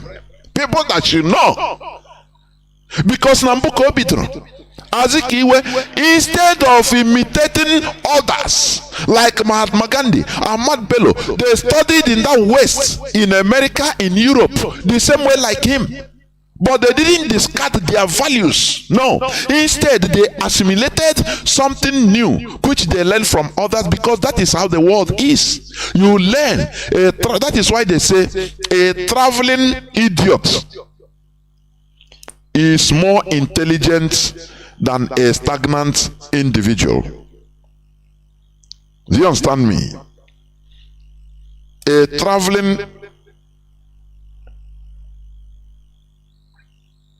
traveling idiot is more intelligent than a stagnant intellectual. That is the reality. Because you learn from cultures you are meeting. Our people, when we learn, now we learn new cultures, we throw away our old cultures instead of, putting it, acclimatizing it, taking the ones that we should, that is good, and fixing it to our own. No, they jettison our own complete. It is a bad behavior. You understand? Azikiwe showed this bad example. Ahmad Bello, despite that he studied the local government administration in England, he came back. He didn't baptize and become a Christian. No, that is a no-go area. They didn't start wearing suit. No. He maintained who he is or who he was. He maintained their values in order to tell them that, look, we have values. We are human beings. Notwithstanding that, look, this Western civilization is more advanced. It doesn't matter. After all, before, Western civilization was more advanced than Japanese civilization. Do you understand it?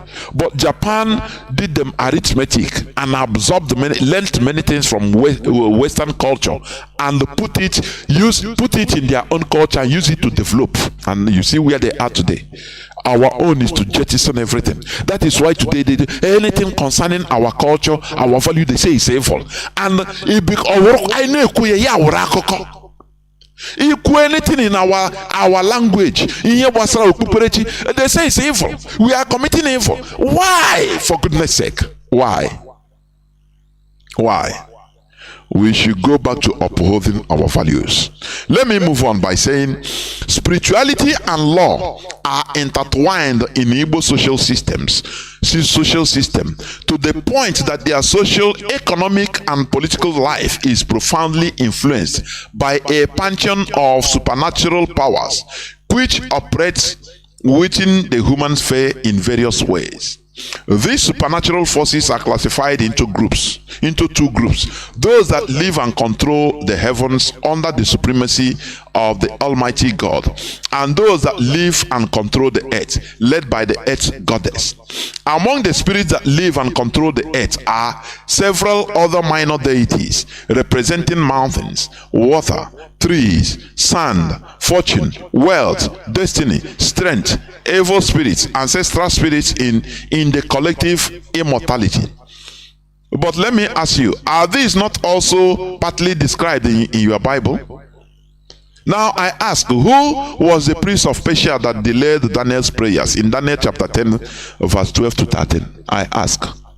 Because when you hear about all these deities, you will say, no, this and that. No, you say, I don't worship it. That is life from the pit of hell. When you have a St. Nicholas Day, what does it mean? When you are there in you revere, you call Thomas Diaso, Peter Diaso, what does it mean? You are revering their deities, their ancestors, but you discard your own. But you make sure you hate your own. You call your own ancestors as evil spirits, demons. This mentality should cease to exist in our lives, please. In the book of Daniel chapter 10 verse 12 to 13, is it not a deity in charge of that part of the world, Persia? When according to the write-up,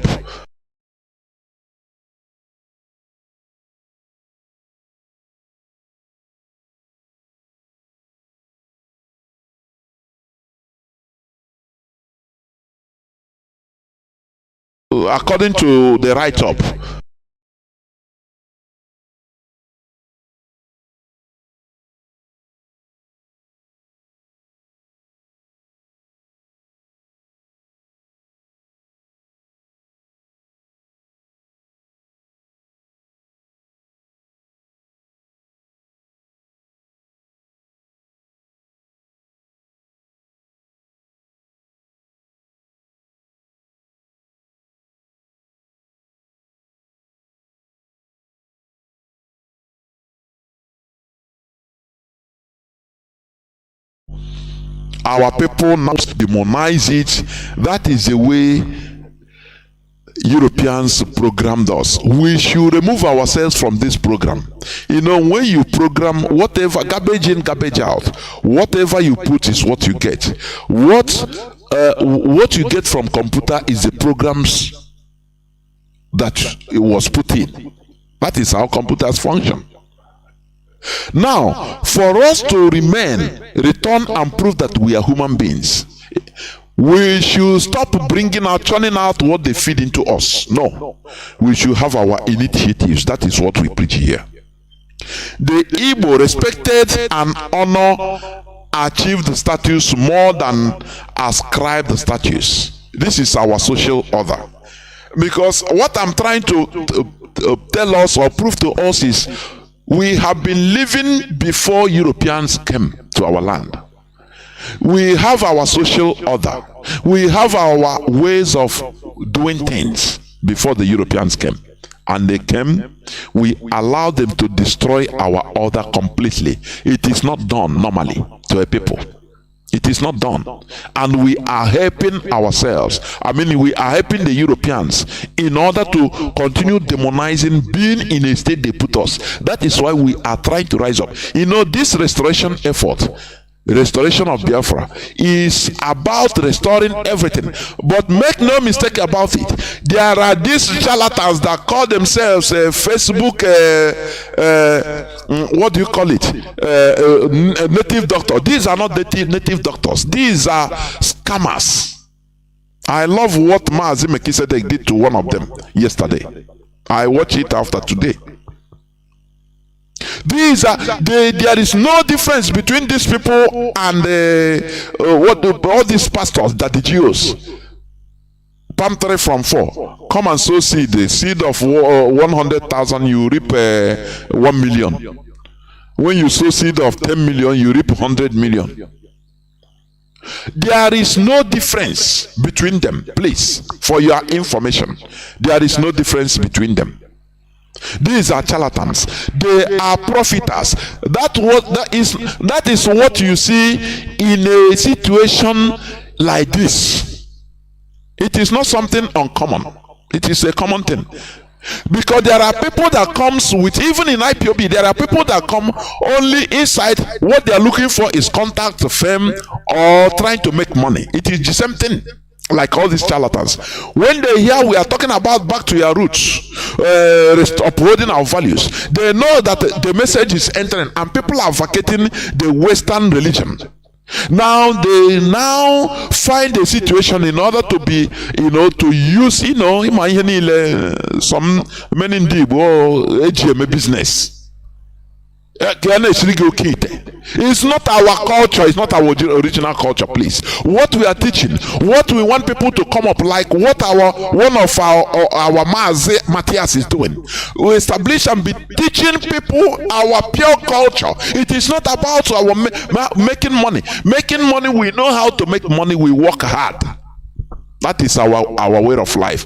We work hard. We have this boy system. We have, you go and learn mechanic. You go and study. You like during the olden days, people, even in our land, there were competitions about planting yams. You understand? Onyega with the highest yam planter and Obuji in the community. It is a thing of pride. You didn't get it by going to do okay at that time. No. People work hard in order to make it. So when people come and tell you, give me, I have problem. If I'm doing something, it does. But I get boutique. Give me for so amount of money. They asked Mazi Mekitzedek on air. He didn't know that he's on live program. Bring 500,000. If it's a dibia, why if it's a real dibia, which they are using, they are, how do you say it? These people falsification of dibia. Because if a real dibia, if somebody lied to you, I have 2 companies, you should know and say, no, you are lying to me. Oh, don't worry, give me 500,000. This is how they are destroying our youths today. It's the same thing they learn from abracadabra in the church. Sow seed, miracle money. The money you didn't work for will enter your account. Who tell you that? Is this our culture? That is not our value. That is our value. You never see beggars in our land. In Igbo culture, we don't have beggars. Because everybody, that we love competition. That thing you can do, I can do it. If you can walk in order to be Obuji, in order to be DG, why can't I work harder in order to next year I become DG more than you? That is the way we behave. Not going to shortcut, doing money ritual. The one they brought in Christian churches. Pastor Suleiman said, and somebody didn't have visa, didn't have paper. From France, he entered the airport, in the toilet, airport toilet, without no paper. And he saw himself coming out in a German airport. What do you call that? Is he not encouraging of rituals, all this useless charlatanism? Is he not? All these are not our values. We had social culture, social order in our land before Europeans came, which means we have been governing ourselves. We had peace. We didn't eat ourselves into extinction, as some people might is alleging. No. We didn't eat ourselves into extinction. Had it been our ancestors were not having any social order, you and I wouldn't be existing today. Because we didn't start, Igbo land didn't start existing from the time of European colonization. No, European colonization started yesterday. Before even the colonization, Europeans have been doing business with our people, with Igbo people, with West Africans in general. Do you understand? Benin Empire, we are exporting soap. Do you know soap? This soap was discovered in Africa, not in Europe, but they will not tell you that. Benin Empire was exporting soap to Portugal in as early as the 15th century, 16th century. Do you know that? They will not teach you all these things. But for you, all these things came from Europe. No, that is life from the pit of hell. Because they try to erase our history. They try to prove to you that we didn't have any social order. That is life from the pit of hell. If we didn't have social order, we wouldn't have existed, because they would have eaten themselves, killed themselves into extinction. You understand me? So, as I said, the Igbo respected and honor achieved status more than ascribed status. Individual achievements determine a person's social position in his community. Consequently, alcoholism and loitering are not characteristics of the Igbo. You see that? They are very assertive and proud of their achievements, and they raise their children not to fail in life. And we make sure that we train our children. It is still there till tomorrow in our land, in our life. It is not something that the Europeans brought and teach us. No, it is life. It is one of our social orders. You understand that? In effect, the Igbo material culture is engulfed in ingenuity and creativity. All of these characteristics of the Igbo will impact the nature of their laws, judiciary, crime prevention methods, and offender disposal mechanisms. Above all, gerontocracy, that is governed by government by old people, determines who leads each kindred. Do you understand?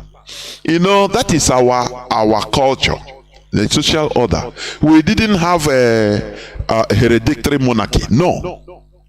Each kindred, we have autonomous communities where each kindred is being ruled by the oldest person in that village. And when that person dies, now they look for, it is not passed to the children. No, these are things that baffle the Europeans, Britain. They say, how can a people be so Republican in nature and be moving on? They destroyed everything concerning us, and now use religion to tag everything concerning us evil. In our land, any person, the oldest, we look at it as a sage. That is a wise fellow. It's not the old age of today, old men and women of today. No.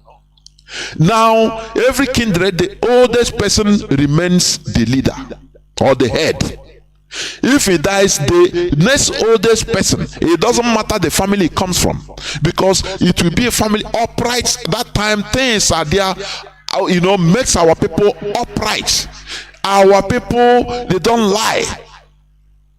You have incisions in our old people's tongues, so that they don't lie. Upright set of people. They don't lie. When the oldest person, that is why in our communities, annual marker kamji, all those things, very nice tradition.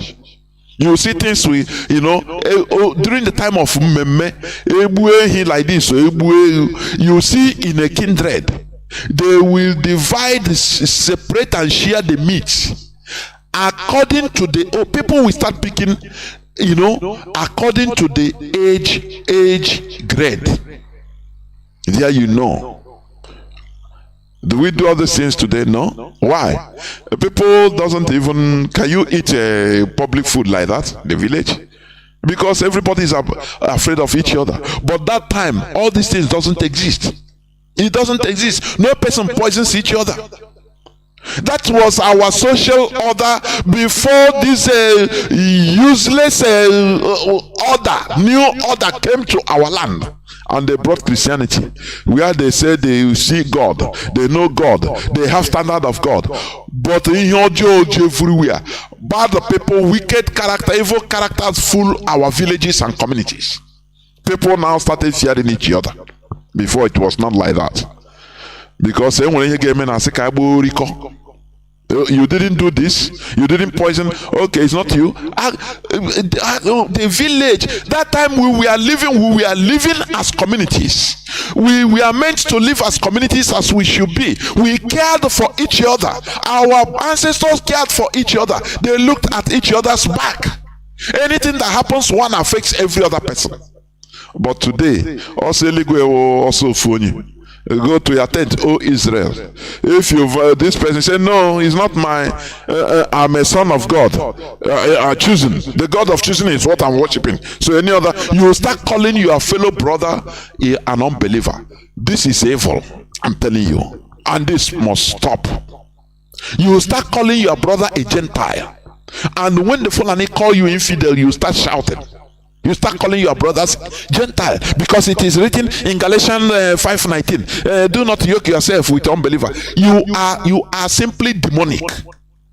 You are the Gentile. This is what the poison they inserted into us that is killing us till today.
Whatever we are doing,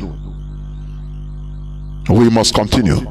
remember that we are talking about upholding our values under social order second part. Before I continue, I would like to bring in Nwada. Nwada, please go on before I continue to the second part, before opening the line. So Nwada, are you there? I think they were for another brilliant episode. Mazi, again, you have a couple of things that sent me on internet to do one or two researches, even though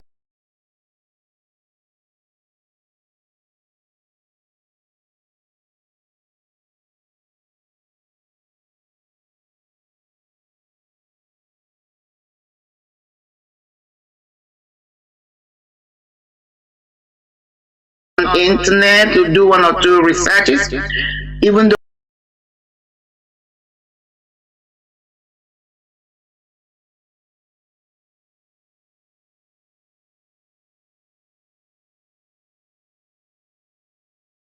on internet to do one or two researches, even though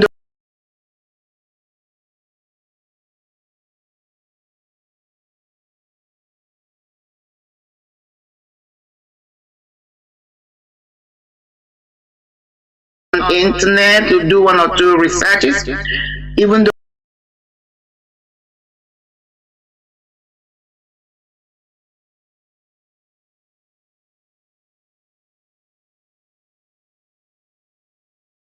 on internet to do one or two researches, even though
now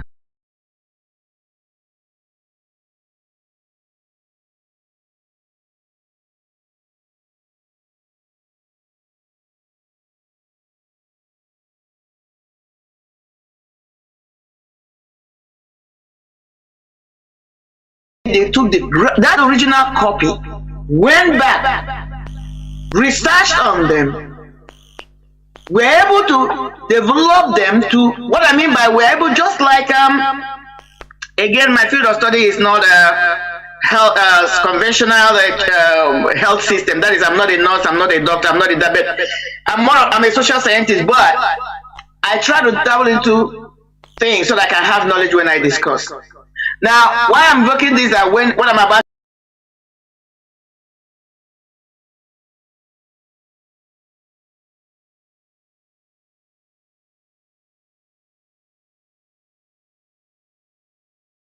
to say that it's not my field of study, but I can use a little bit of it in the layman's terminology term to bring my argument. There is something we call gene, when the gene copy itself, that is the gene, the cell's reproduction or the gene reproduction, that is our genetic profile when they reproduce itself. There is something we call to bring my argument. There is something we call gene, when the gene copy itself, that is the gene, the cell's reproduction or the gene reproduction, that is our genetic profile when they reproduce itself. There is something we call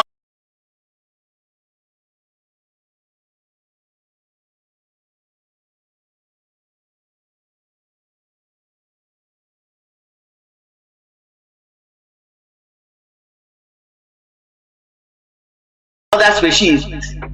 So, but they categorize them as like A, T, G, U. So it comes out just like computer. The only numbers you use to code everything on computer is 1 and 0. It wouldn't make sense. But during transcription and translation, these things begin to make sense. Because now the body system, with the power of the codon, begin to code this information. It begins to make sense. Body system, then the body system can make use of it. This is how you can view what happened or continue to happen in Africa. They will come in and they'll take that temple.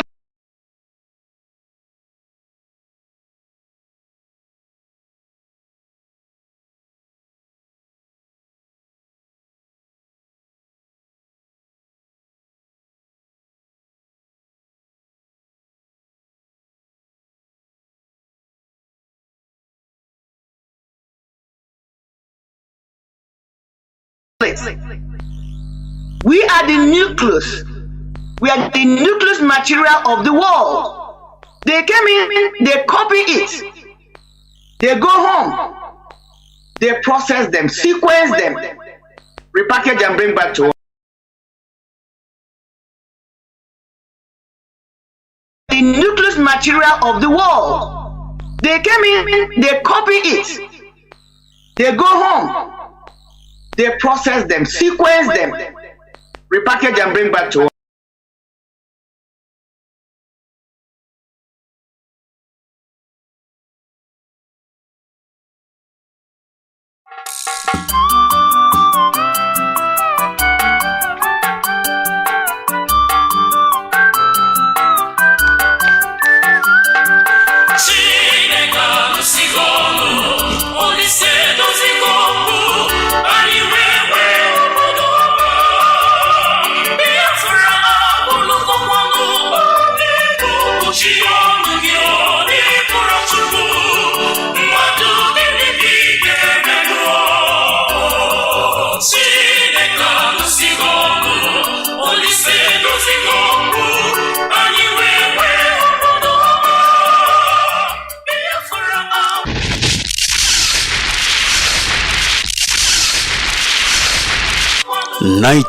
'67 was the year, a year not to be forgotten in the history of mankind, a year of massacre, mass murder, genocide against the defenseless people of Biafra, men, women and children, while the whole world watch and get entertained with the precious blood of Biafra spilled. The world watched and did nothing. But there was a voice in the wilderness, the voice of Okokondem screaming, Omo Biafra, muru n'anya, onye ndiro gbara gburugburu na-eche ndụ ya nche. The voice of Radio Biafra, voice of Okokondem screaming, Omo Biafra, muru n'anya, onye ndiro gbara gburugburu na-eche ndụ ya nche. The voice of Radio Biafra.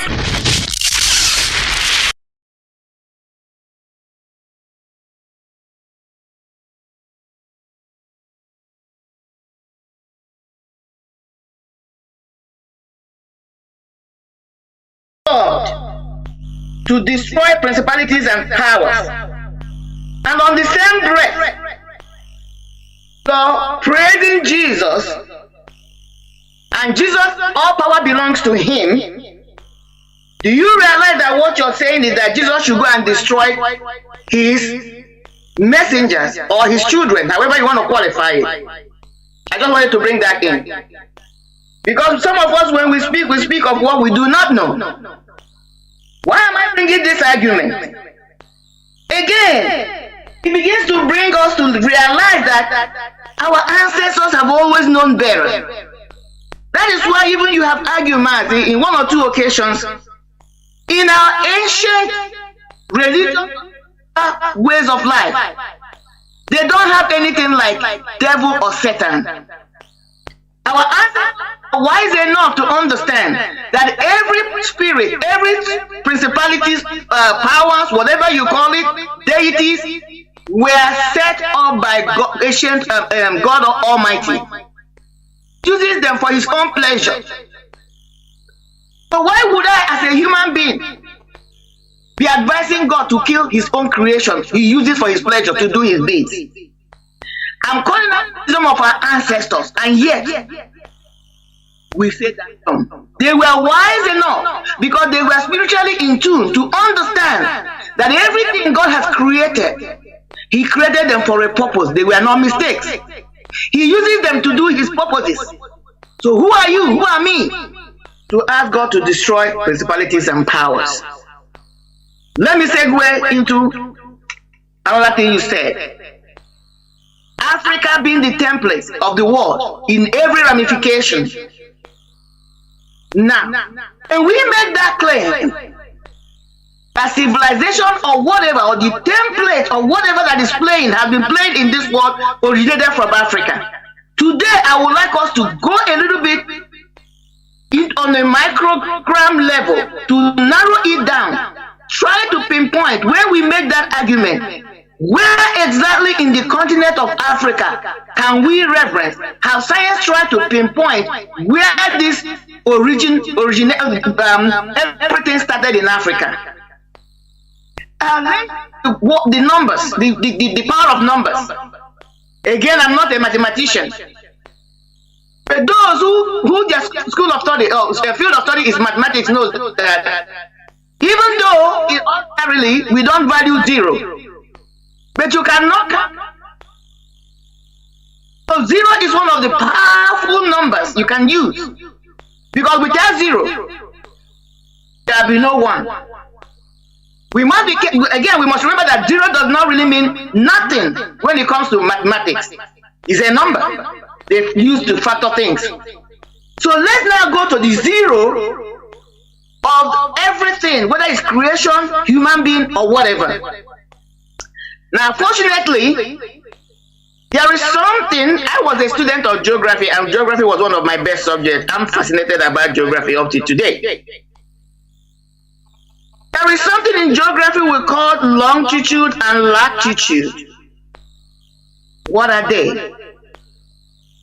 Longitude and latitude are imaginary lines that are used, what we call GPS today, to identify a specific point, locations on this globe we call Earth. That's their job. I remember when I was in school, and one of the when you did geography, one of the questions always comes is calculation of time, distance. You are here. What do you think the time will be on the other side of the world? So that's longitude and latitude, what you can use to calculate it. Again, I'm not doing a whole lot of this, so I'm going to chop things. So if longitude and latitude are the tools are using up till today to pinpoint a particular location or space, the physical Earth, there is longitude and latitude zero. That's where I'm going. Now, when we trace it, I'm going to read this quickly, because these particular things I invoke now, longitude and latitudes, are what determines time. So if you must calculate time, you must get to that 0 point. From there, you can spread outwards. The argument I'm trying to make is, yes, civilization, everything, everybody is in agreement. I mean, the scientific world, historians, philosophers, whatever, are in agreement. I can probably say that civilization, or whatever you call the earth or the humanity or whatever we're talking about, started in Africa. But let's narrow down where this all started. Where is the zero of longitude, and where is the zero of latitude? Now it says, let me read this quickly. Said the equator is an important line of Earth's surface. It marks the line above which the sun is directly overhead on the March and September equator. That's not what I'm looking for. The one I'm looking for, I just read it. It will tell us that if you go on internet, type what I'm saying, the zero of the latitude and longitude, they intercepted at a little water that is found at the location you call the Bight of Biafra. I am making this argument because I have heard Mazi said it. Even when you come to Africa, everything started where you and I are. That dot. He says, where can we locate the center of the earth? The location of the center is where the dot of the earth creation started, and it also means the beginning of the earth. The zero time of the earth hours before counting 1, 2, etc. Let us go to that zero latitude and zero longitude of the earth and see the location of the center of the earth and time. And when they did, I said the equator and the prime meridian. I read that. But the argument I'm making that you find it at the Bight of Biafra. I warn us, what I'm trying to bring that for us to know who we are. We have always been. Because one must ask the question, why is it that the world is silent? Our demise. Because if you pay attention, you can figure out, you can feel it, that this deep conspiracy to wipe us all out, the argument becomes why. Because the heart that was seen before the teller started making any heart, the head that was seen before the heart, the teller started making a heart. We started it all. If I must count 1, 2, 3, and I must count a 0, we are the 0 where we are. That is why the colonial masters who understand it, in fact, the article I read now, even when I had to tell us that they have something they mark. The spot is marked through a weather buoy. He said there's a location in this part of Biafra. That is where all the predictions, even in the Western world, when they will tell you whether it is going to rain, whether it's going to snow, even where I am, they are taking their reading from the Bight of Biafra. He said this spot is marked through a weather buoy.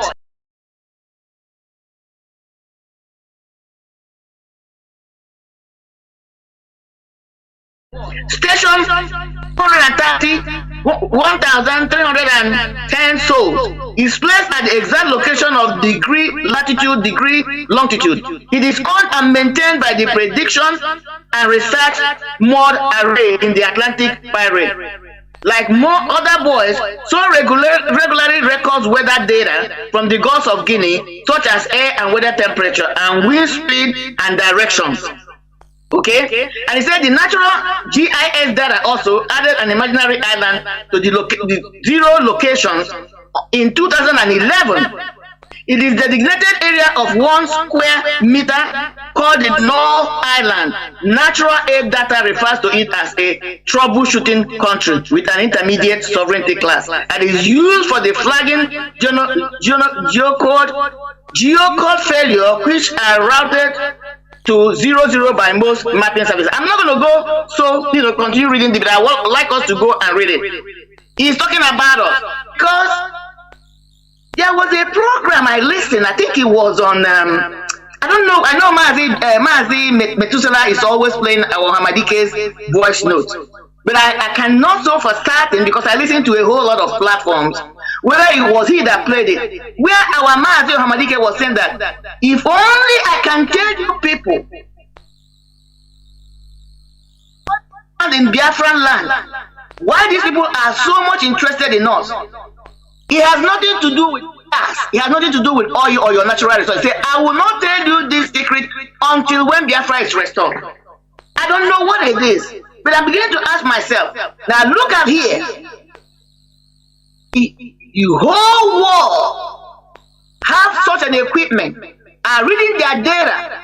Scientific, whatever they are doing today to run the world is coming from the Bight of Biafra, yet we are not in charge of it.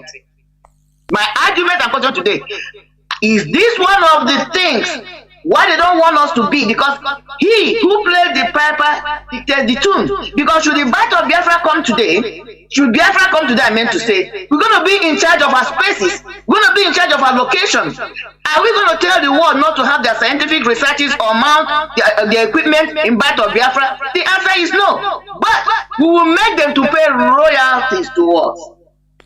We will be in a position where we'll be holding the world in a state of quagmire. They cannot move, they cannot do anything except they work with us. Is this one of the reasons why we are suffering? They don't give a hoot about our blood. They're encouraging, raising terrorists to annihilate us so that they can be in possession, total control of our land. Our people must be aware, go into research. We continue to say that. Because if they can control our territory, they will control us. There are a lot of things about where we are sitting that we don't know. But our ancestors had inclinations until this session came in. So, I brought this up because it really, when you spoke, it fascinated me. But let's go back to spiritualism. You ask yourself, these are ancestors that people have been barraging. We are smart enough to do a lot of exploit. God created, let me go with the religious mindset. This God created humanity and placed them according to what I try to establish now, and I want us to go and do more research. It's all over on internet, it's not a secret. I didn't do the research. It was a white man that did the research and put this information, so it's not coming from us to say it's a fallacy. So, acknowledge that the origin of what you call creation of world or science or whatever, the template started from where you and I came from, the bite of Biafra. And somebody wants to tell me that the God that created and put us in there to be the first person or people never spoke to this creation. Who then inspired them? Because some of the things they came up with, even if you want to narrow it down to the way of our life, the way we eat, the things we eat, who inspired them? To come to any new species of food. But yet, we are quick to say they knew nothing. I have always said it. The white man came in and he had. They were marveled. And I've always said, spoken in one or two places, that I am not one of those women that believe in saying women equality. Because women were already doing exploit with men. Our ancestors did not organize their societies based on patriarchy system. Continue to barrage them, diminish them, claim they knew nothing, just like what you invoked today, Mazi. Our ancestors, if we pay attention, they believe in meritocracy. In society where the best mind is tapped, is brought in. They were not interested in patriarchy. They were not interested in suppressing potentials, quality of mind, just because you're a woman, just because you don't belong, just because you come from another clan. And then your potential must be suppressed and neglected. That was not their way of life. They believe in meritocracy.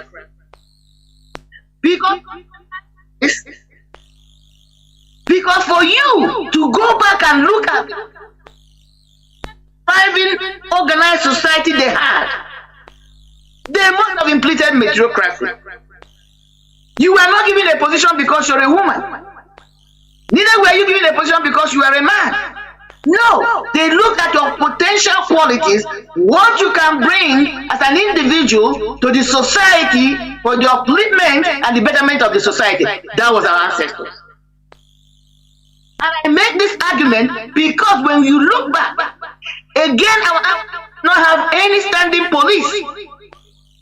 Yet they ran an orderly, literally crime-free society because individuals understood that the society, the goodness of the society, or the downward hill of the society belong to everybody, and individually we must bring in our own potentials, our own qualities to put in our bid, having in mind that whatever we are doing is not about my personal gain, but about us as a collective, as a people. That was then. What the white man came in, they saw it, they took the template, they did not understand the in-depth.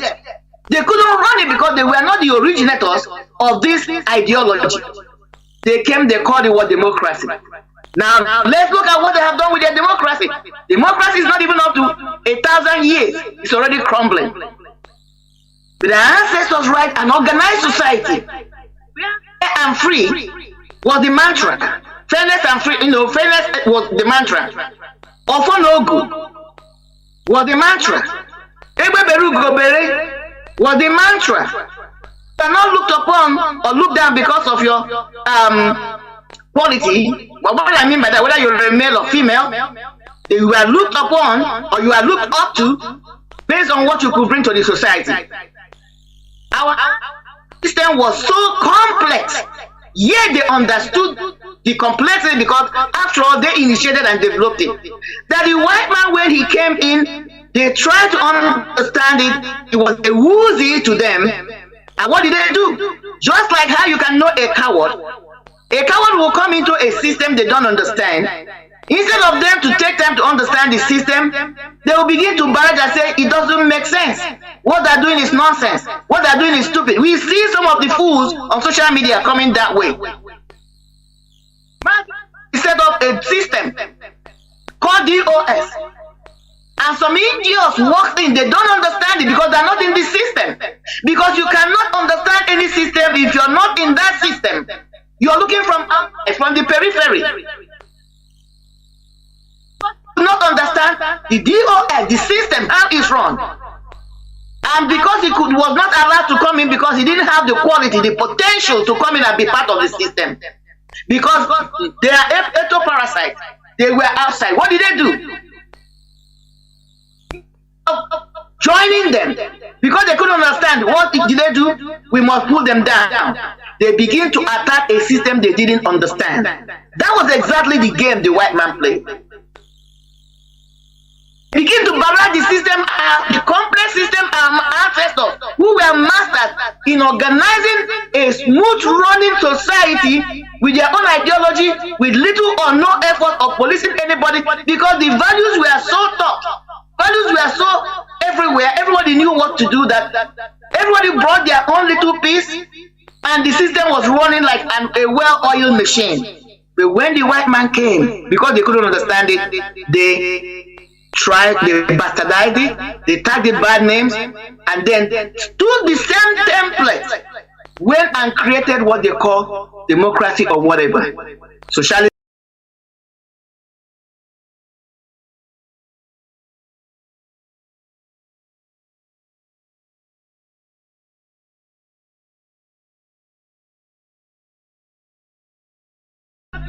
Look at the mess they are trying to make. I'm talking to us. Your original can never be the same as the generic. There is something that makes that particular product the original. There is something you call the secret ingredient in any original thing. Yes, the generic might mimic it, might have some potential, but it can never be the same. That is why even when you come to medicine, when you come to tablets, medicine, medications, the original is always more expensive than the generic. And when you take the original, you will see the potency is higher than that of the generic. Will the generic deliver? Yes, but you always find out if you're taking the same medication, you find that when you take the original, it has more potency than the generic. Why driving this argument home? We have always been the master of this game. We have always known it. Our ancestors have always been originator, because again, like latitude zero, longitude zero, everything started there and they began to expand outwards. Some of us began to move southwards, some began to move northwards, and then you know when you look at the map of Africa or map of the world, let me say Africa, let me start with Africa. Those who migrated south, when you get to South Africa, all those areas you call South Africa, the next thing that you can't go further than that, than what? Ocean. So there is no land there, you can't go further. But those who migrated upwards continued from there through the Suez Canal. There's a piece of land, went into Asia, and then continued to move. And when you go into history, even evolution, there is something that is called the first and second and the third wave. Humanity was migrating from what? From zero to every other part of the world. I don't want to bore all the. What I'm trying to say that our values, that is why we are saying there is something unique, there is something precious about our true core values that our ancestors practiced. We must go back, rediscover them. Let them go through evolution, rejuvenation, because there has always been something good about it, because the world came to us and learned from us. We have to stop making ourselves the students when we are the masters. Yes, all these things we are calling out now have been dormant. They have been caged in time capsule. But this is why this generation is here. That is why IPOB is here, to pioneer, for us to rediscover who we are or who we were. From every ramification of facet of life, we are unique people. We are always been. It is wired in our DNA, in our genetic profiling. We must wake up and let the world know we have arrived, and we must take our places back and then roar ourselves into the next future. We are great people. Mazi, I'm going to yield here as we continue to go. If I have more things from what you say, I can bring it in. Thank you, Mazi. We will continue before the lines are open. There is something you say which I keep on repeating. There is something you said here. In our religion, listen, we never had anything like Satan. You understand me? Forget about this thing they brought today. You are killing Satan. Satan came with Europeans. They are the people that brought it. In our traditional religion, we have every spirit, deity, works his own, has a work to do, specific work to do. Our people, our ancestors mastered the art, the secrets of manipulating or manipulating the spirits to do their jobs as created. Forget about today, they are die by fire, die by fire. How can you kill something that doesn't die? Chukwokike didn't kill them, and you are the person, your pastor will destroy them, right? Is it not ignorance? Let us stop fooling ourselves, thinking that we are fooling others. Ignorance. When it comes to any spirit that will do something now, it will be invoked and it will go and do his thing. Do you understand me? If you misplace or misbehave or miscommand, the thing can turn bad. It's not the spirit's fault. So when you hear they call Satan, we didn't have it. He came with the Europeans, and they are even the people. They are the people that killed, slaughtered us in our millions. They are the demons, for your information. Now let me continue before I open towards the end, before we open the lines. Pre-colonial Igbo lived in autonomous communities. There was a total absence of chiefs in the nation. Each autonomous community was made up of kindreds, and each kindred was led by the oldest male. This kindred leadership was not inherited. If the leader of the kindred dies, the next oldest male took over. Each household was headed by an adult male. He had authority over everybody in his household. He and his family members owed no allegiance to the oldest man in the kindred, but they respected his opinion in every matter. These are values they destroyed, mostly using Christianity. telling you that everything is bad. We need to go back. I'm not talking about people that are saying they will make more, they will make you to boutique.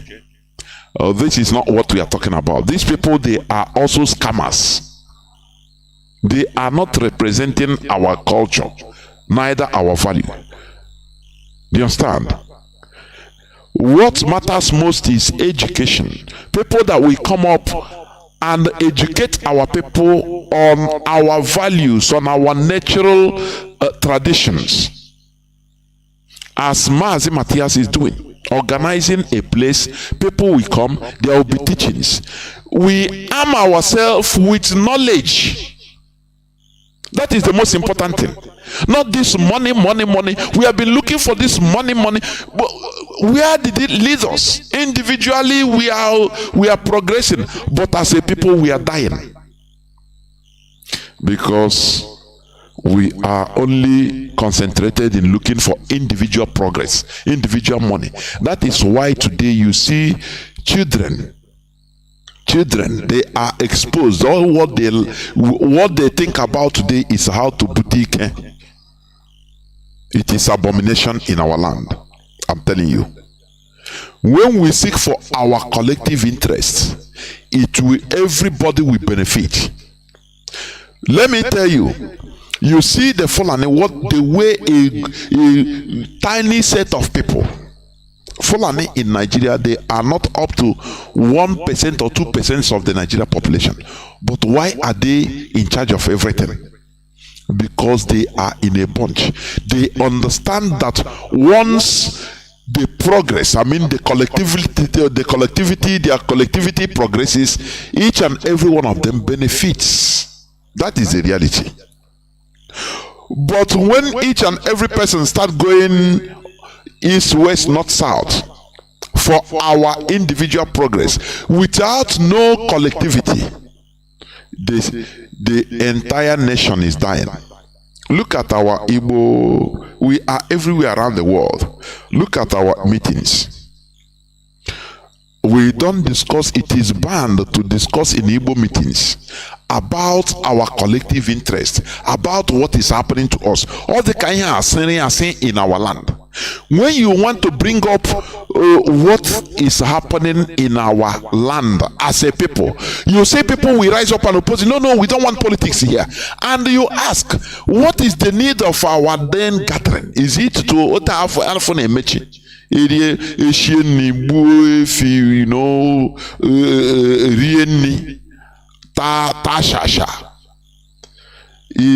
This is just like baby gathering, kindergarten gathering. You don't discuss what is happening. How do we contribute to stop what is happening in our land, in Igbo land? If any person brings it out, you see people, Nigerian stooges, Fulani Caliphate stooges, they will, hey, don't, this is politics. We don't, the purpose of our forming this group is not to discuss this type of thing, it's politics. And you ask them, what is politics? They don't even know. We should stop from this ignoramus character. We had a social order. Let us stop banning ourselves from discussing issues of our collective interest. It is harming us. It is harming us. We are not into this world only for individual success to eat and make merry in Igbo meetings. We need to discuss. You know what our leader brought out, instituted collectivity, collective interest, for us to have a gathering and discuss, have a common focus, something that we are unable to achieve right from the onset of Nigeria, 1960 today. We shouldn't allow it. They destroyed these our very beautiful values, mostly using Christianity. Let me tell you, Japan is a developed country. You know, I used to give example with Japan because it is practical. It is something that everybody is seeing. Japan is a developed country today, but they never abandoned their values. They maintained it, adjusted and refined where necessary. The only thing that is constant is change. You understand? When maintaining the value but adjusting it, refining it where necessary, making adjustments and refining where necessary, not abandoning it. Christianity first arrived in Japan in 1549, but was banned for some 250 years or more during the Edo period of 1603 to 1868. Do you know what it means? 250 years or more than. They banned Christianity because they foresaw that there will be chaos, there will be confusion if they allow this. It will inhibit their development. That is why they banned it, and they maintain their value. They maintain their value. Today, Japan is enjoying the fruit of their labor of resisting European Christianity, while we are bearing the burden of this mental subjugation and slavery in the form of Christianity, as we are programmed to fight our values to our detriment. We had a very good social order under our values. We can never develop on a completely borrowed or foreign culture and value. Our fight is to restore Biafra that will be built on a foundation based mostly on our natural values, which will also be accommodating to every other tradition of mutual respect. We should learn from the recently finished or terminated Qatar World Cup, where they stipulated before people started going to Qatar, they stipulated their culture beforehand for foreign visitors to know and respect. Though it was castigated and criticized by the same Europeans, but the whole program went well. That is their culture. You respect it. It is not, development doesn't have only one standard to develop, or to advancement. No. It is just like space. Space is an open place. Space. You can build anything with your own knowledge, with your own wisdom, try to go to space. The most important thing is you are in space. That is the most important thing. So development or advancement doesn't have a standard. Without this way, without the European way, you cannot achieve development. China have proved it, Japan proved it, the Asians prove it. Where is Africans? They made you to be tying tie suit, but it is not synonymous with your weather. But in order for you to feel that you belong, in order for you to be regarded as a Christian, look at the other day, yesterday, I said it, I read it. Pope urged Christians, including Nigerian Christians,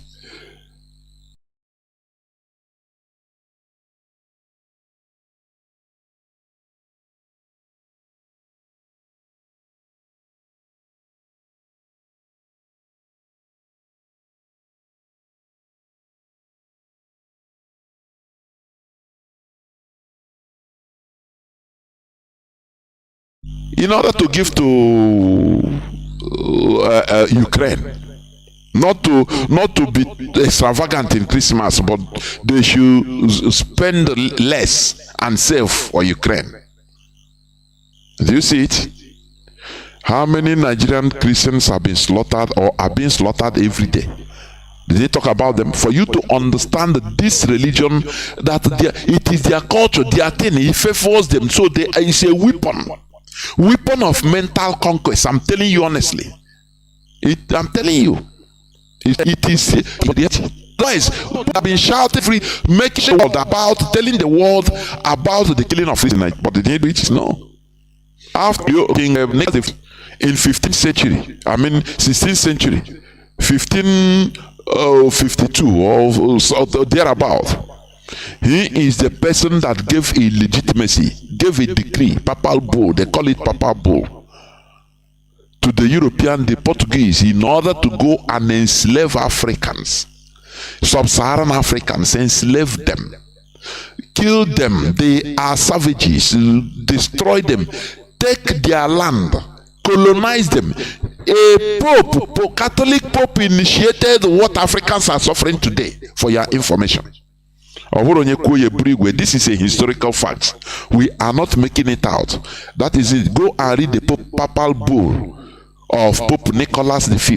Go and it's there in the Google. Even you will see the original picture of the papal bull in Latin. Now, after it is translated in English so that you can read it. People now they have a Nicholas Day. He's a saint. He's a saint. How can you think that only one set of people are saints? Only one set of people are angels. Now where are we? You're Saint Michael. Oh, Saint James.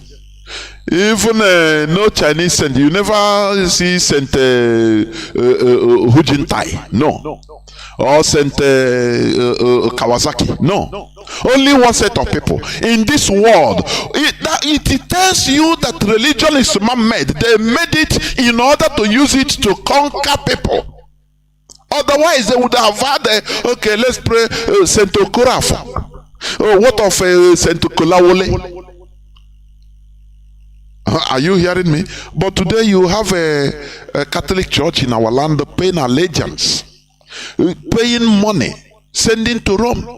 Even in Canterbury, Presbyterian of Scotland. Do you see that?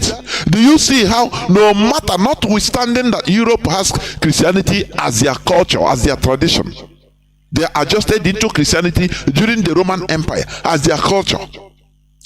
But England have to domesticate that Christianity and now put the king of England or the queen of England, the English monarchy, as the head of the church, for you to understand that it is man-made. It is not something that fall down from heaven as you have been lied to. It's a lie from the pit of hell. We can do our own traditional religion in a pure way and say it comes from heaven. We are right. It is our right. Do you understand? Stop bowing down to lies. Let us come back to our values. Let us go back to our tradition, our roots. But not what you are seeing in the internet as you see it. Only what matters to them is your financial problem, financial breakthrough. It is the same thing as the Christian charlatans. That is the same thing, no difference. So this is not what we are soliciting. Our pure roots, you understand? It needs more digging in, more digging, more researching, so that people will come up to teaching, arm our people with the teachings of our values. That is what we are soliciting. Nwada, please, if you have any other thing to say, you come on before I open the lines. Nwada, please go on.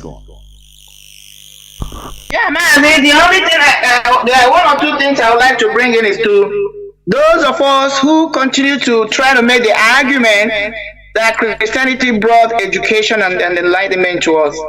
I'm going to challenge them with this argument. What is education? Education is acquiring knowledge, a process through which you acquire knowledge, you're exposed to knowledge. So, if anybody wants to try to debate with me or try to convince me that it was Christianity that brought education to us, which is gave us the ability to reason, to acquire knowledge, I would challenge to the person to the answer of no, not at all. Because like you have been making your argument, Mazi, the Chinese, the French, the Arabs, England, Englishmen, America is a mix. That's why I'm going to leave them alone. I'm talking about a society where you can identify the leading cultures. These people have made advancement in technology, and they are the ones that are leading the world in technology. Can we look at them and see something that is unique about them? They did those things using their dialect, their culture, which is part of who you are. Your dialect is who you are. About them. They did those things using their dialect, their culture, which is part of who you are. Your dialect is who you are.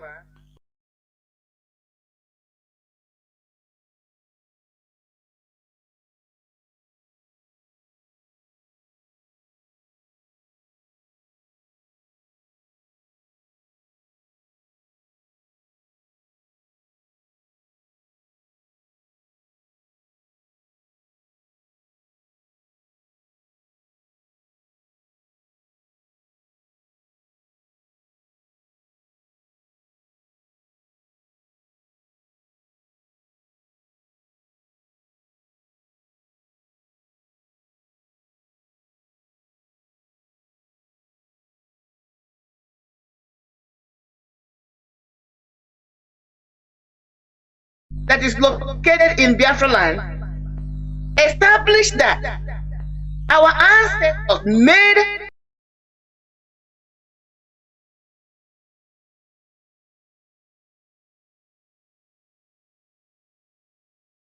that is located in Biafra land established that our ancestors made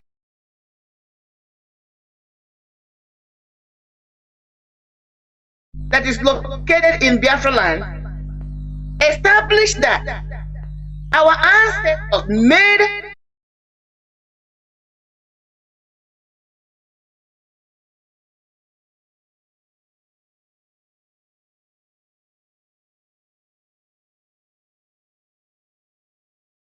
they did not live in a society of disorder or discord. They must have lived in a society or community where there was harmony, because they were able to communicate with each other for them to come up with such, products or tools. They made other things. They built spiritual temples. Even 4,000 years ago, 4,000 years ago, beyond that, we're talking about Egyptian civilization. What language did the Egyptians spoke? The Nubians. Remember, Nubians were blacks.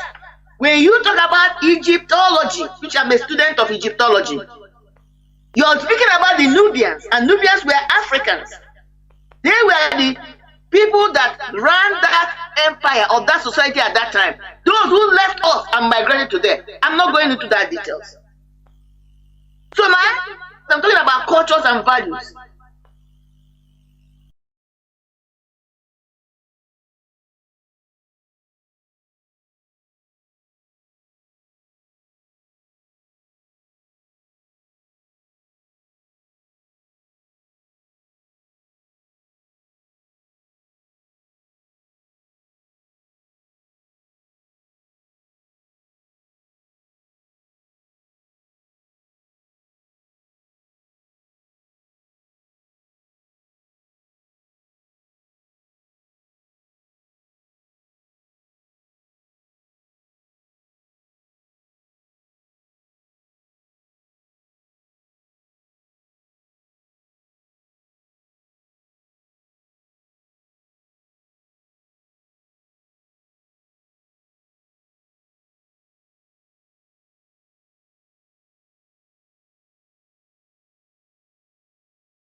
In the olden days, we were not caging our chickens when we were raising them. They were free to roam. Our ancestors were able to train them. Pay attention to the mindset of who we have been. When you bring your chick home or fowl home, they knew how to train them.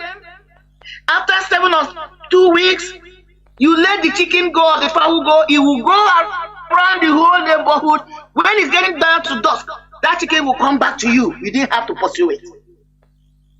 Our ancestors were so smart that they were even able to tame animals, imparting intelligence to them that your fowl will go all over the neighborhood and come back to you.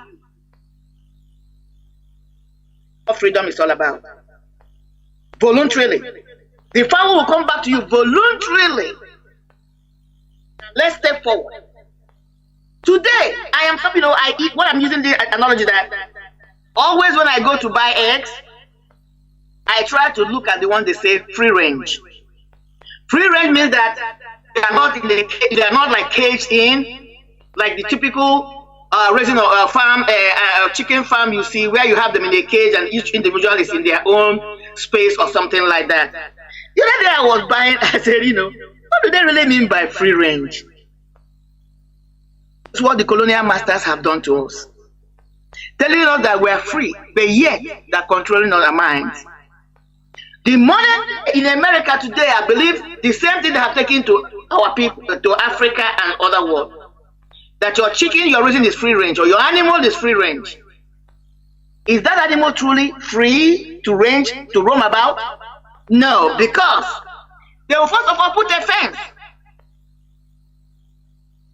When they put a fence, so that means this animal is confined to a particular space.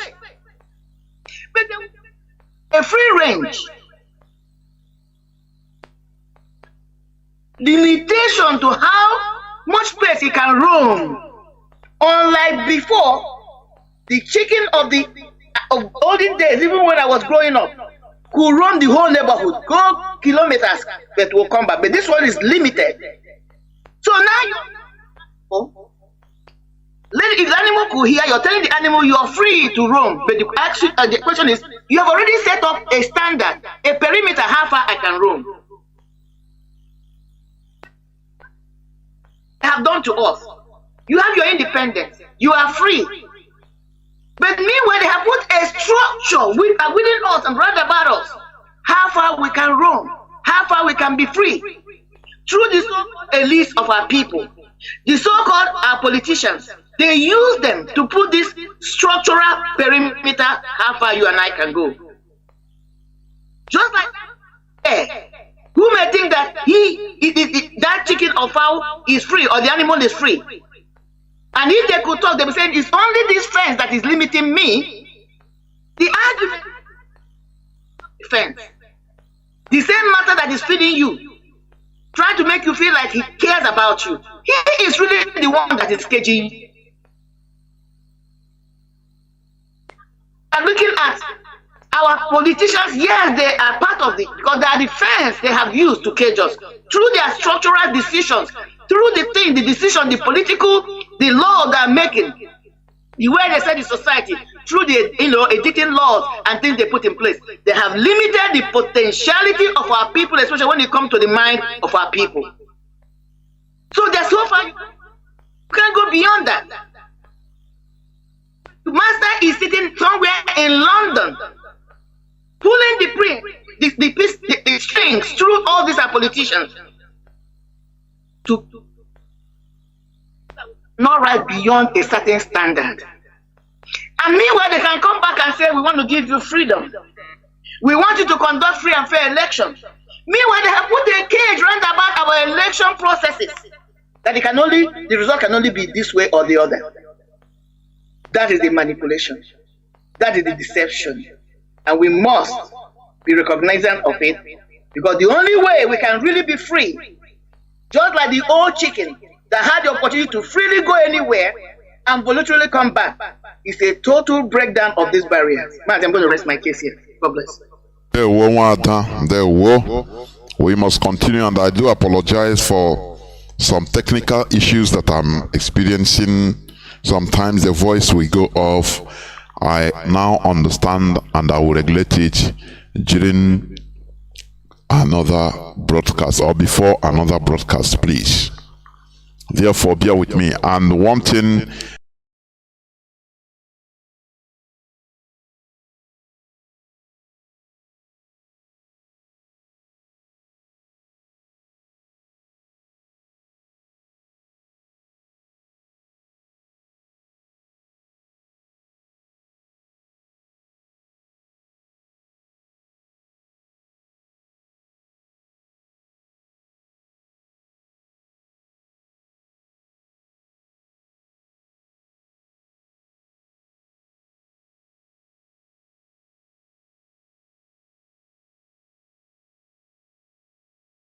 land.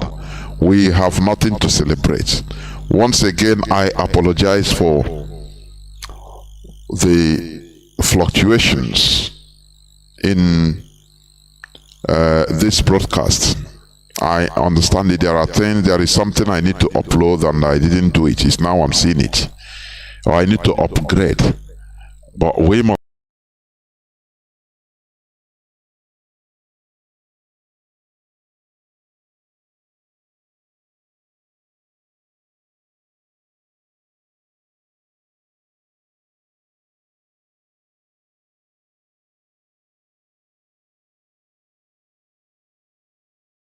continue. We shall go into a few minutes break so that when we come back, our lines will be open. Please don't go away. Don't go away.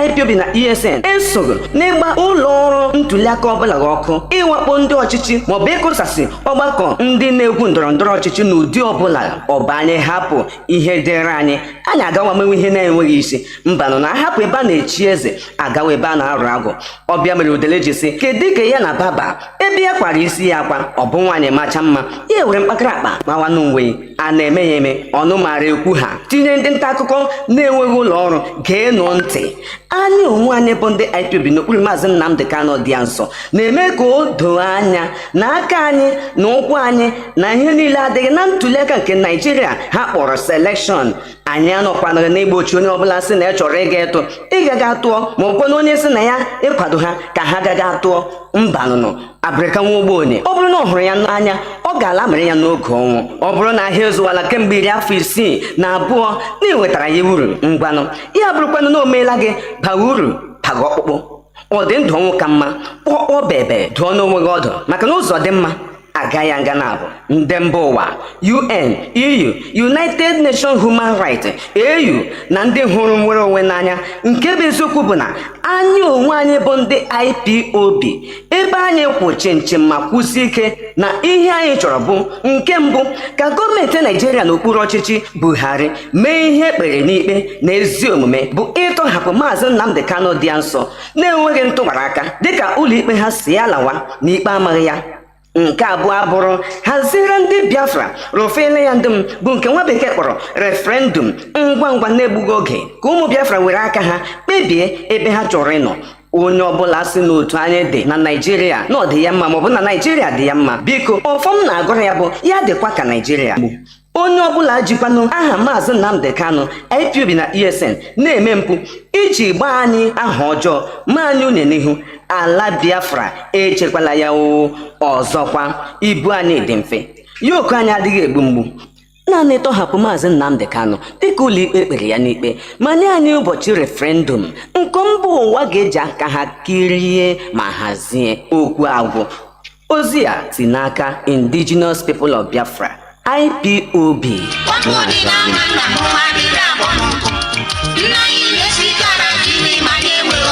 If you keep silent for some church talk news, criminality and community where they waka and fly up and down against you because why? Silence at times will show acceptance of the criminality and community where you no even know commit or choke mouth inside them. For this reason, with the Indigenous People of Biafra, IPOB and the DOS headed by Mazi Chinedu under the command, control and leadership of St. Mazi Nnamdi Kanu, they talk and pump and play to the international community, United Nations, European Union, African Union, United Nations Human Rights, Nigeria, the whole world plus including lovers of freedom. Say IPOB and ESN hand, leg, feet, even eye, no day for any burning of INEC offices, attacking of politicians and their campaigns, nor follow for any Nigerian election called selection as nothing concernable with overload. Now so, nothing concern IPOB and ESN with the zoo election or criminality and him picking them. We they make them clear, say all the criminality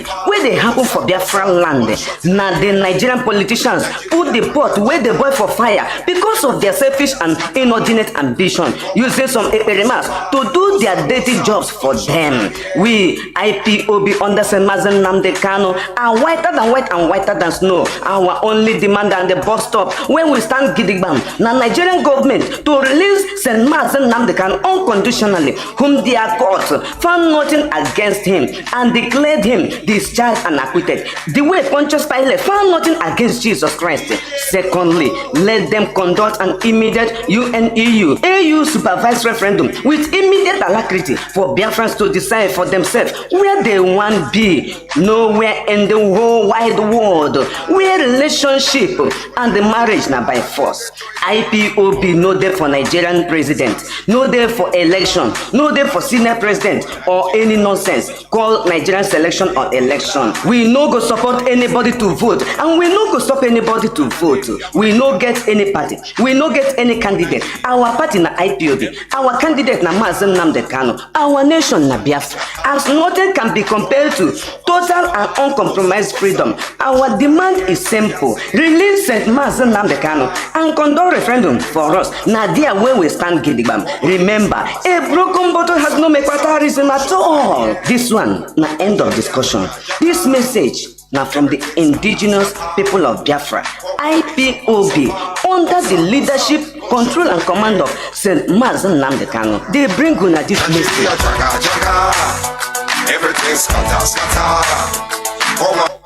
Welcome back. This is Radio Biafra HAUSA-SERVICE coming to you through Radio Biafra London. My name remains Mazi Jonathan Chinedu from Olo province of Biafra London. With me is Nwada Marien Haider. Do not forget that we are on our weekly program, Saturday program, discussions on religious matters. And the topic we are still handling is upholding our values, part 9. And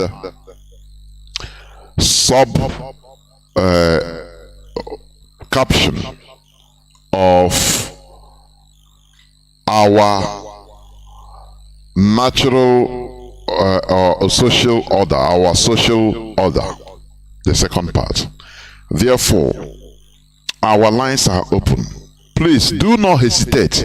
Even if you have opposing arguments, do not hesitate to bring it up.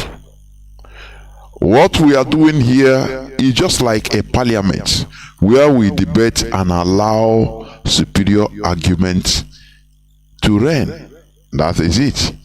So, our direct line is +1 213 328 6224. +1 213 328 6224. Our WhatsApp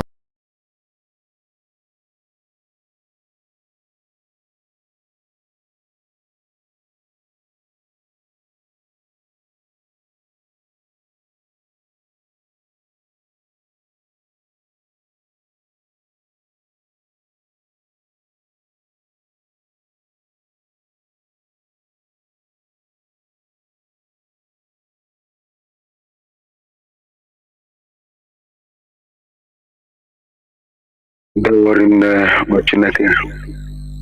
I thank you, Nwada, for your good work. I thank all of you.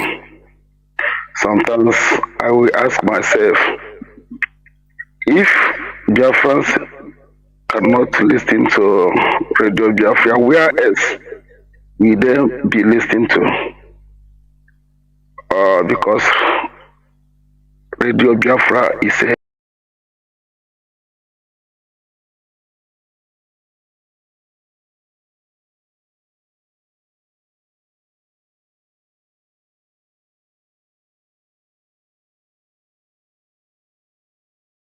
university. It's a university. I remember Mazi Malugo from United Arab Emirates. Mazi Jonathan Chinedu. You know, Christianity, that what people bring to Africa, is a part of slavery. It's a part of slavery to Africa. Any part of Africa that this Christianity enter, their life will never be the same again. You see, the religious leaders and the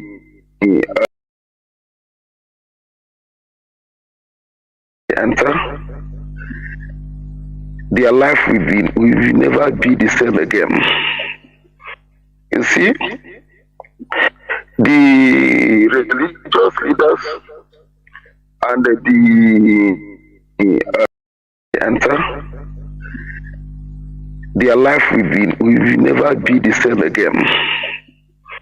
You see, the religious leaders and the enter, their life will never be the same again. You see, the religious leaders and the enter, their life will never be the same again. You see, the religious leaders and the enter, their life will never be the same again. You see, the religious leaders and the enter, their life will never be the same again. You see, the religious leaders and the enter, their life will never be the same again. You see, the religious leaders and the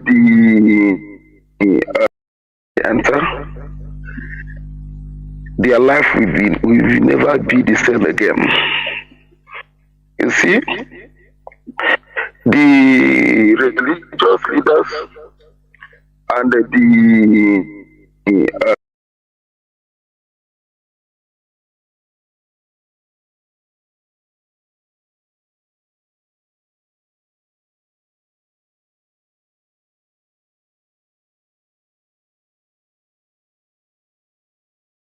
Biafrans in Nigeria is bad government of Nigeria and the Christianity that white people bring to us to be scamming our people, and all these charlatans that call themselves dibias, that call themselves dibias in our land, and all these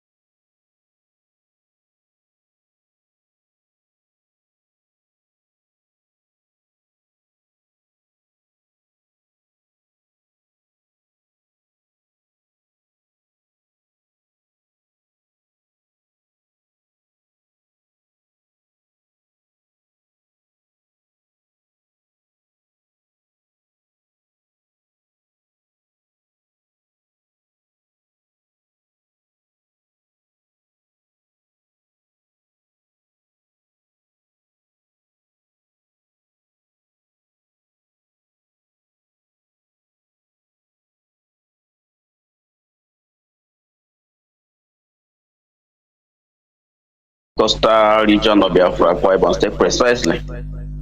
Nwada Marien, Haider, my greeting goes to you. Professor Jonas, let me quickly give my input on this very topic of your submission tonight. First, let me start with these two dominant religions called the Christianity and the Islam. Two of them are product of one single parent. The only difference is just that Islam is the kind of religion that advances through militancy.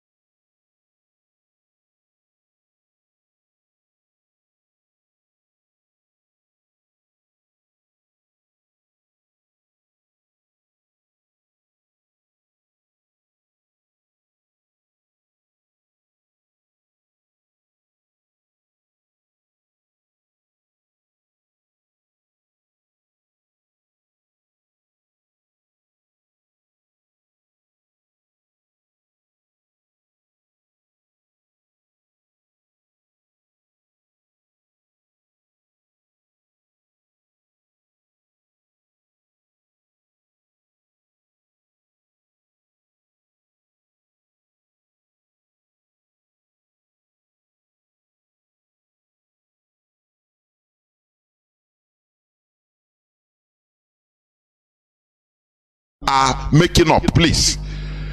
Go and do your researches. It is a historical fact. Thank you so much, Professor Jonas. Yes. So, what am I saying? Christianity was pacified not a long time ago. It was just pacified not a long time ago. Because they just use Christianity in order to make their government strong. Now they see that there is no more need to fight with it. That is why they pacified Christianity and separated the church and state, so that the state will be strong. They have given power to the state, so the state will be strong.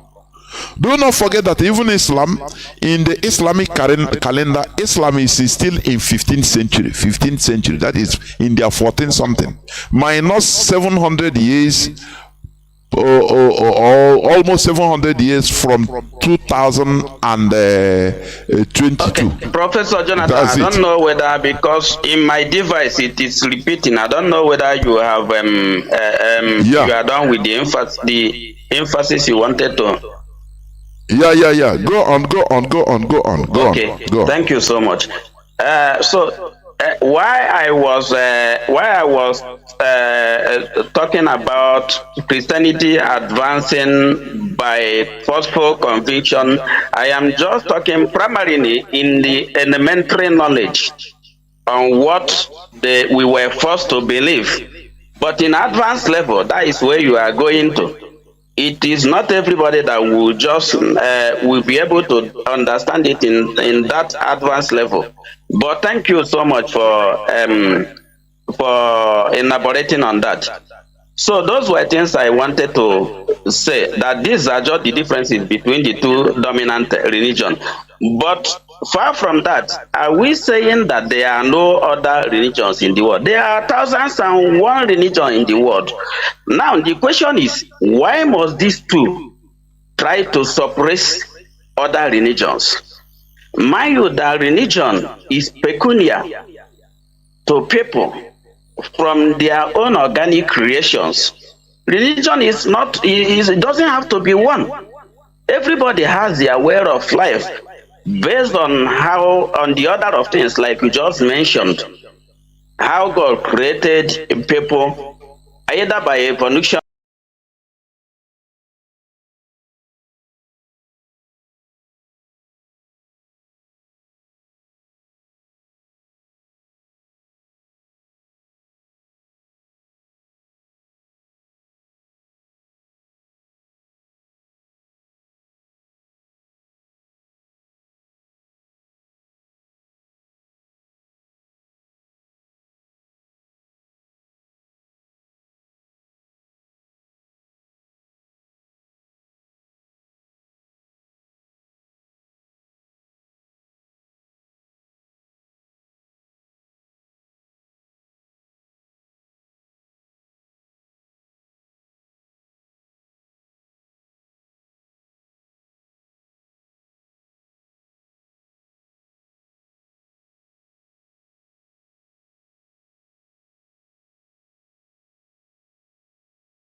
natural God-given law, God-given right. Why can't we exercise it?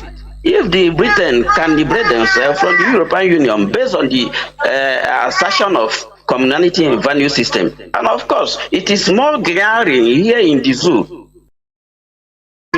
Law, God-given right. Why can't we exercise it? If the Britain can liberate themselves from the European Union based on the assertion of communality and value system, and of course, it is more glaring here in the zoo. Law, God-given right. Why can't we exercise it? If the Britain can liberate themselves from the European Union based on the assertion of communality and value system, and of course, it is more glaring here in the zoo. Law, God-given right. Why can't we exercise it? If the Britain can liberate themselves from the European Union based on the assertion of communality and value system, and of course, it is more glaring here in the zoo. Law, God-given right. Why can't we exercise it? If the Britain can liberate themselves from the European Union based on the assertion of communality and value system, and of course, it is more glaring here in the zoo.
Way.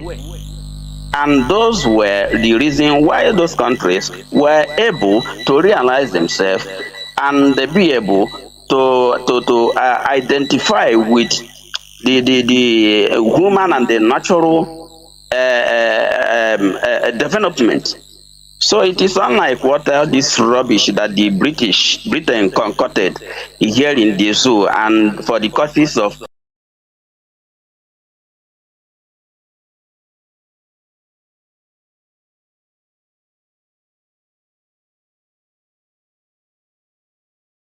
it is unlike what this rubbish that the Britain concocted here in the zoo, and for the causes of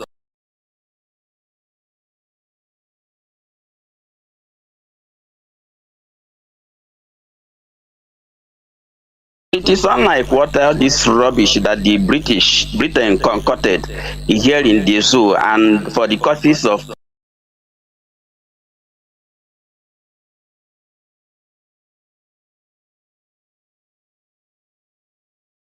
it is unlike what this rubbish that the Britain concocted here in the zoo, and for the causes of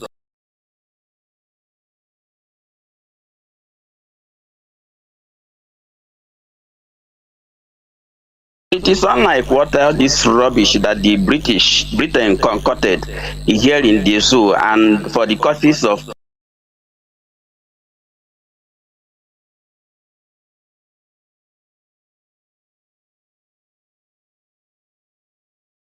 it is unlike what this rubbish that the Britain concocted here in the zoo, and for the causes of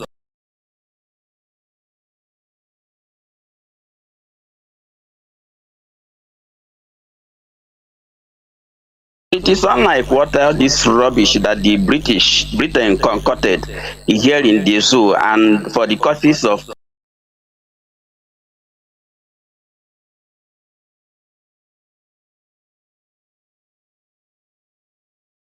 it is unlike what this rubbish that the Britain concocted here in the zoo, and for the causes of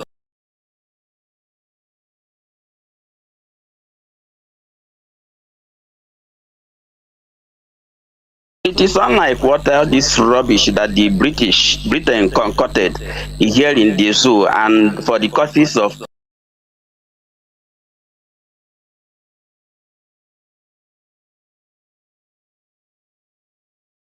It is unlike what all this rubbish that the Britain concocted here in the zoo and for the causes of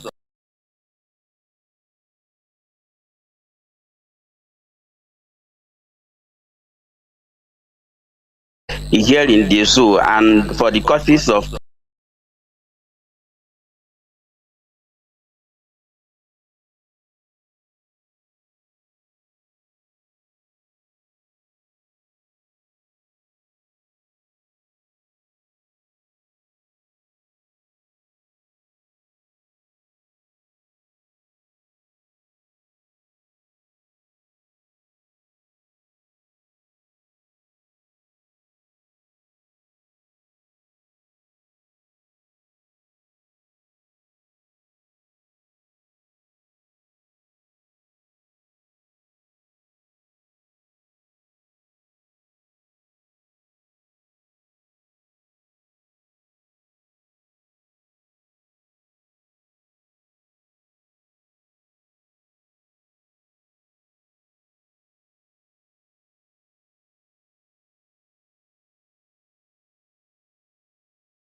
Now, when you make a research on these people, which Nwada was saying, Nwada hit something, which I always say.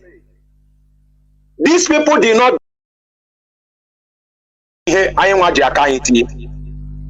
Now, when you make a research on these people, which Nwada was saying, Nwada hit something, which I always say. These people did not.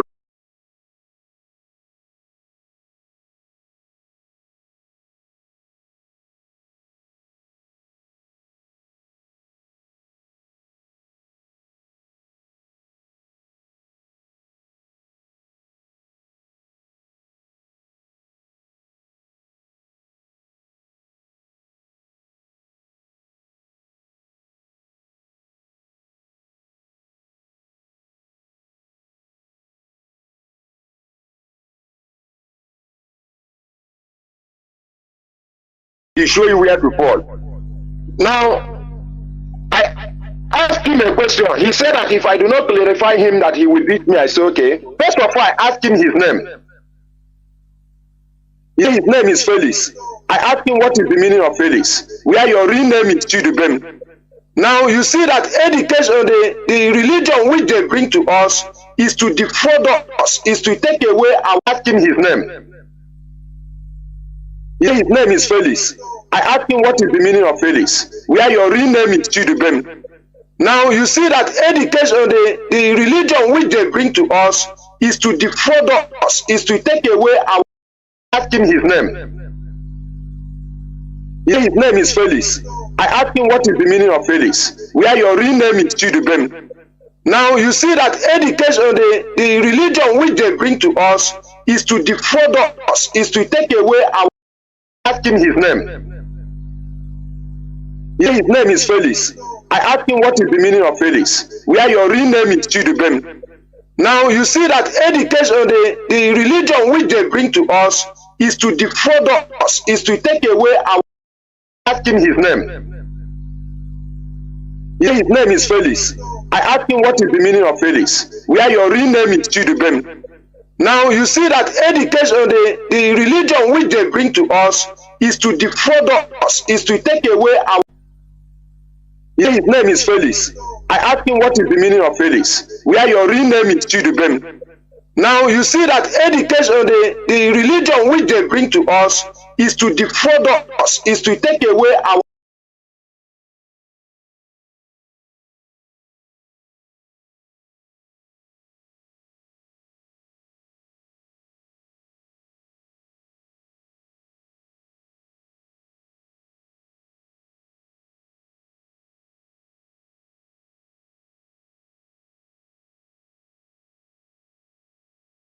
Take the research, you see. That's why our people used to, when you, I say, we don't make a king or we don't give you a title because you are senior or you are junior. Hence you reach to that title, we give it to you. Now, you see that from the beginning, Adam, which they give us that Adam is the first person God created. Now let's go with that.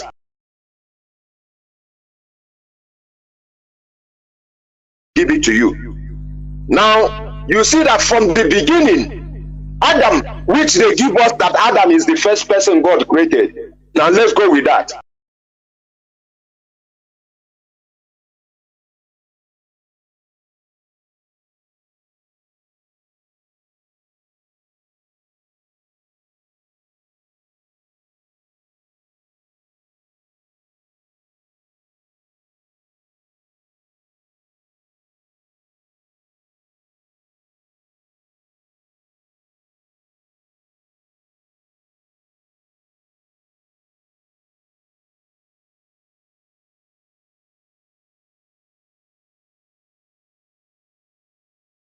Give birth to his own children, Esau and Jacob. God selected Esau and Jacob and reject Esau. When you see, when the man to fall on the second to the last one, which is Joseph, and the father was not opportune, Joseph was not opportune to be blessed by his father. Now Joseph give birth to two sons, which is Ephraim and Manasseh. Now he picked the second one instead of the first one. Now, going by that thing, you see that our people have turned it upside down, whether you believe it or not. Our tradition, what we are doing is we are doing omenala, not ordinala, because ordinala we hear Chineke Diakeyati. That's why our brother, which is Yeshua, Chizoba, one night he say, now Matthew, John chapter 4, verse 24, verse 23 and 24. He says, the hour is coming when the true worshippers shall worship the Father in the spirit and the truth, for the Father seeketh such to worship him. Yeah, then at that 24 in particular, yes, again, verse 24, verse 23 and 24. He says, the hour is coming when the true worshippers shall worship the Father in the spirit and the truth, for the Father seeketh such to worship him. Yeah, then at that 24 in particular, yes, again,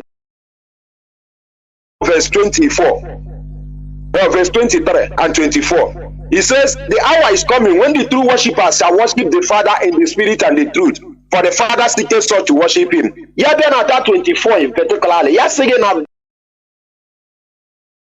verse 24, verse 23 and 24. He says, the hour is coming when the true worshippers shall worship the Father in the spirit and the truth, for the Father seeketh such to worship him. Yeah, then at that 24 in particular, yes, again, verse 24, verse 23 and 24. He says, the hour is coming when the true worshippers shall worship the Father in the spirit and the truth, for the Father seeketh such to worship him. Yeah, then at that 24 in particular, yes, again,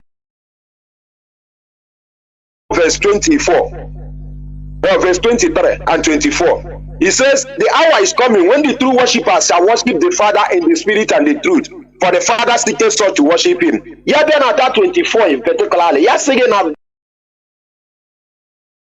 verse 24, verse 23 and 24. He says, the hour is coming when the true worshippers shall worship the Father in the spirit and the truth, for the Father seeketh such to worship him. Yeah, then at that 24 in particular, yes, again,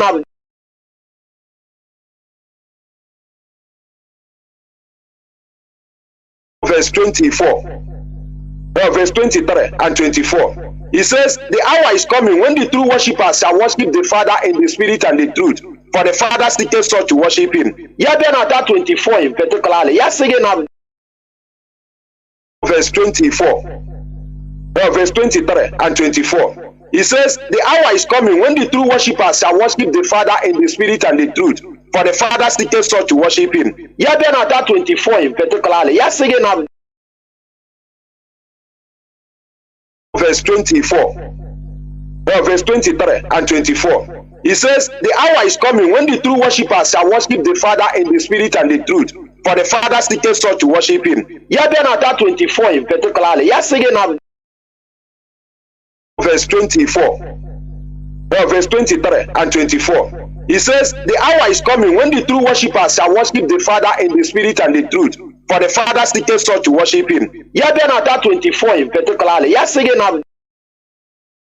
verse 24, verse 23 and 24. He says, the hour is coming when the true worshippers shall worship the Father in the spirit and the truth, for the Father seeketh such to worship him. Yeah, then at that 24 in particular, yes, again, verse 24, verse 23 and 24. He says, the hour is coming when the true worshippers shall worship the Father in the spirit and the truth, for the Father seeketh such to worship him. Yeah, then at that 24 in particular, yes, again, verse 24, verse 23 and 24. He says, the hour is coming when the true worshippers shall worship the Father in the spirit and the truth, for the Father seeketh such to worship him. Yeah, then at that 24 in particular, yes, again, verse 24, verse 23 and 24. He says, the hour is coming when the true worshippers shall worship the Father in the spirit and the truth, for the Father seeketh such to worship him. Yeah, then at that 24 in particular, yes, again, verse 24, verse 23 and 24. He says, the hour is coming when the true worshippers shall worship the Father in the spirit and the truth, for the Father seeketh such to worship him. Yeah, then at that 24 in particular, yes, again, verse 24, verse 23 and 24. He says, the hour is coming when the true worshippers shall worship the Father in the spirit and the truth. For the Father seeketh such to worship him. Yeah, then at that 24 in particularly. Yes, again at verse 24. Verse 23 and 24. He says, the hour is coming when the true worshippers shall worship the Father in the spirit and the truth. For the Father seeketh such to worship him. Yeah, then at that 24 in particularly. Yes, again at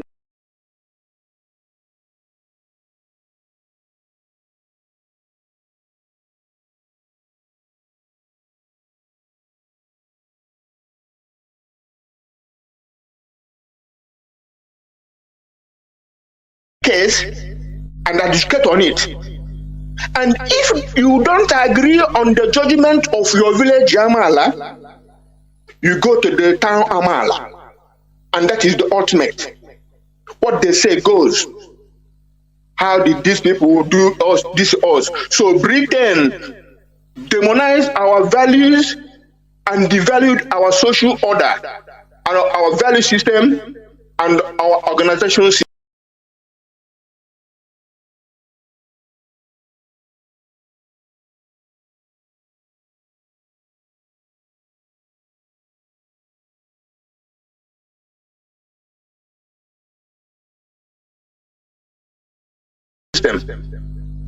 They disorganized us in order to exploit us. The wealth of our land, they are carrying it with reckless abandon, because as I'm talking to you now, they are in one of the biggest economic recessions, just like the one they were in before the genocidal war on Biafra. So now they are taking the best brains among us, as they did during the slavery time. Now they are taking our best brains. You see, our doctors, they are taking the best brains among us, as they did during the slavery time. Now they are taking our best brains. You see, our doctors, they are taking the best brains among us, as they did during the slavery time. Now they are taking our best brains. You see, our doctors, they are taking the best brains among us, as they did during the slavery time. Now they are taking our best brains. You see, our doctors, they are taking the best brains among us, as they did during the slavery time. Now they are taking our best brains. You see, our doctors, they are taking the best brains among us, as they did during the slavery time. Now they are taking our best brains.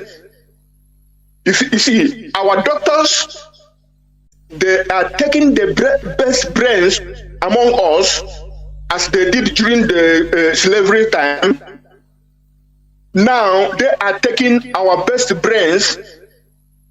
You see, our doctors, they are taking the best brains among us, as they did during the slavery time. Now they are taking our best brains. You see, our doctors, they are taking the best brains among us, as they did during the slavery time. Now they are taking our best brains. You see, our doctors, they are taking the best brains among us, as they did during the slavery time. Now they are taking our best brains. You see, our doctors, they are taking the best brains among us, as they did during the slavery time. Now they are taking our best brains. You see, our doctors, They are taking the best brains among us, as they did during the slavery time. Now they are taking our best brains. You see, our doctors, they are taking the best brains among us, as they did during the slavery time. Now they are taking our best brains. You see, our doctors, they are taking the best brains among us, as they did during the slavery time. Now they are taking our best brains. You see, our doctors, they are taking the best brains among us, as they did during the slavery time. Now they are taking our best brains. You see, our doctors, they are taking the best brains among us, as they did during the slavery time. Now they are taking our best brains. You see, our doctors, they are taking the best brains among us, as they did during the slavery time. Now they are taking our best brains. You see, our doctors, they are taking the best brains among us, as they did during the slavery time. Now they are taking our best brains. You see, our doctors, they are taking the best brains among us, as they did during the slavery time. Now they are taking our best brains. You see, our doctors, they are taking the best brains among us, as they did during the slavery time. Now they are taking our best brains. You see, our doctors, they are taking the best brains among us, as they did during the slavery time. Now they are taking our best brains. You see, our doctors, they are taking the best brains among us, as they did during the slavery time. Now they are taking our best brains. You see, our doctors, they are taking the best brains among us, as they did during the slavery time. Now they are taking our best brains. You see, our doctors, they are taking the best brains among us, as they did during the slavery time. Now they are taking our best brains. You see, our doctors, they are taking the best brains among us, as they did during the slavery time. Now they are taking our best brains. You see, our doctors, they are taking the best brains among us, as they did during the slavery time. Now they are taking our best brains. You see, our doctors, they are taking the best brains among us, as they did during the slavery time. Now they are taking our best brains. You see, our doctors, they are taking the best brains among us, as they did during the slavery time. Now they are taking our best brains. You see, our doctors, they are taking the best brains among us, as they did during the slavery time. Now they are taking our best brains. You see, our doctors, they are taking the best brains among us, as they did during the slavery time. Now they are taking our best brains. You see, our doctors, they are taking the best brains among us, as they did during the slavery time. Now they are taking our best brains. You see, our doctors,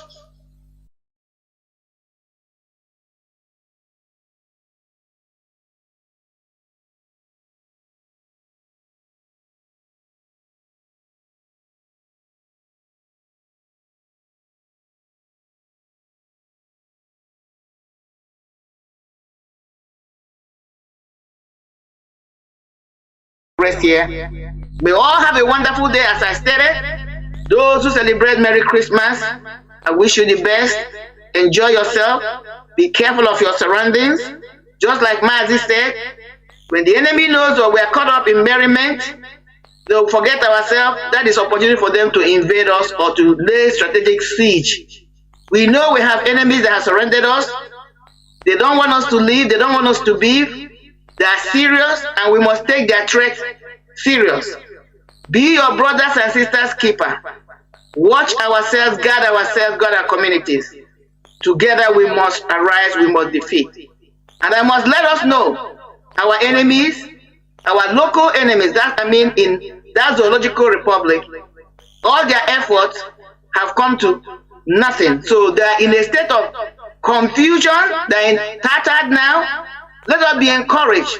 Let us draw in and not make decisions based on what we see, but make decisions on the truth, because only the truth will set us free. We are more than resolute. We are peculiar people.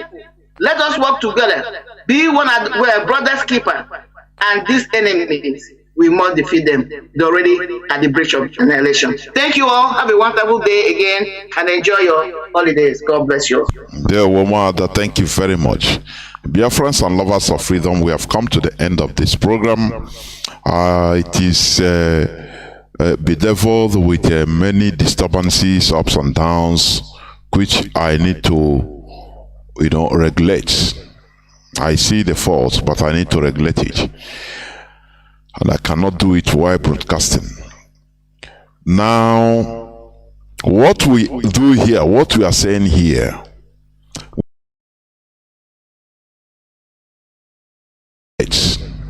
I see the faults, but I need to regulate it. And I cannot do it while broadcasting. Now, what we do here, what we are saying here,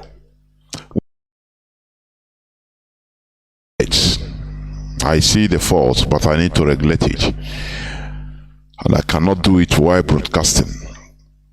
Now, what we do here, what we are saying here,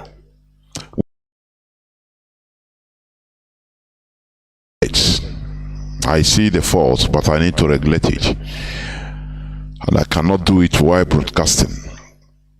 Now, what we do here, what we are saying here,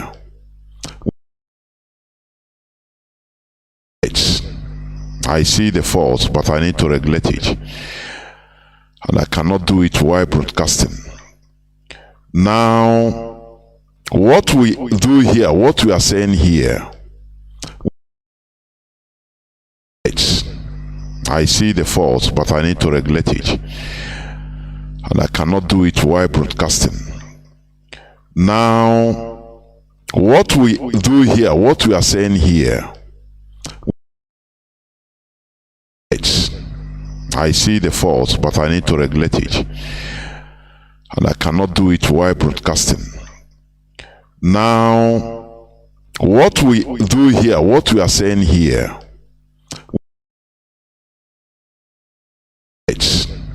I see the faults, but I need to regulate it. And I cannot do it while broadcasting.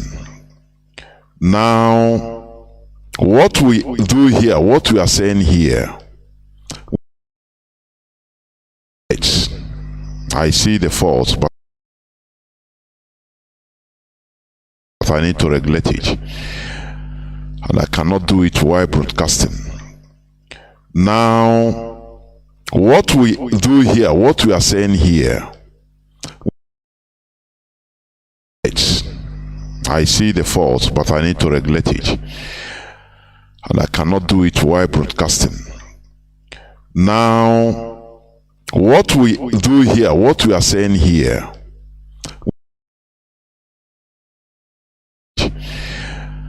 and I cannot do it while broadcasting. Now, what we do here, what we are saying here,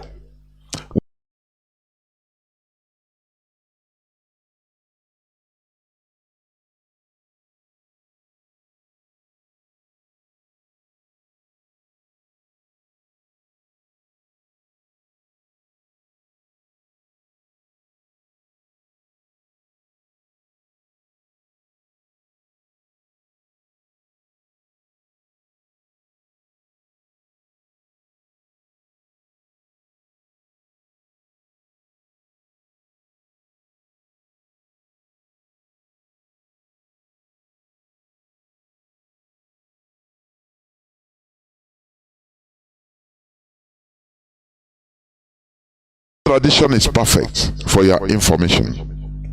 No, there is no perfect tradition. Everything is liable to changes, modifications, adjustments, but not completely discard, discarding it, jettison.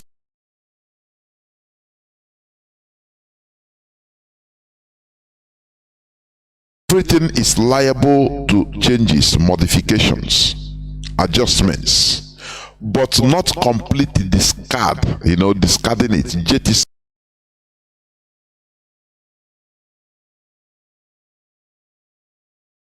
Everything is liable to changes, modifications, adjustments, but not completely discard, discarding it, jettison.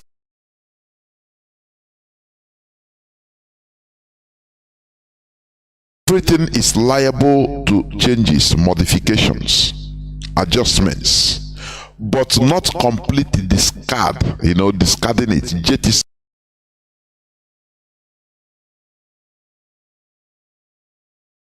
Everything is liable to changes, modifications, adjustments, but not completely discard, discarding it, jettison.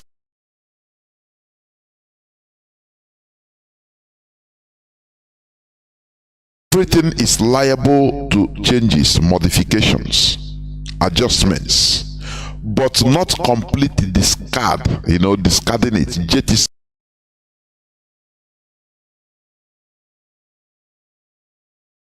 Everything is liable to changes, modifications, adjustments, but not completely discard, discarding it, jettison.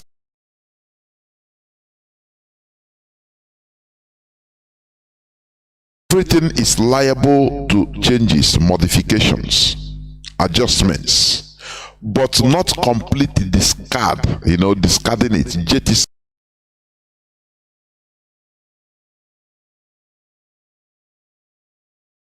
Everything is liable to changes, modifications, adjustments, but not completely discard, discarding it, jettison.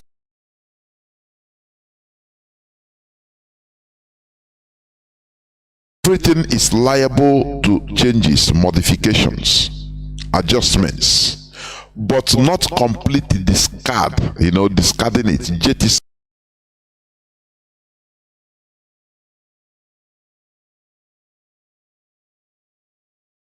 Everything is liable to changes, modifications, adjustments, but not completely discard, discarding it, jettison.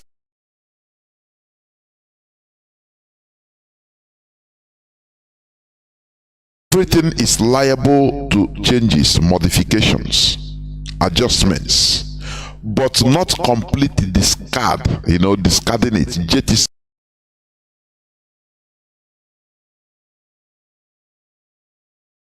Everything is liable to changes, modifications, adjustments, but not completely discard, discarding it, jettison.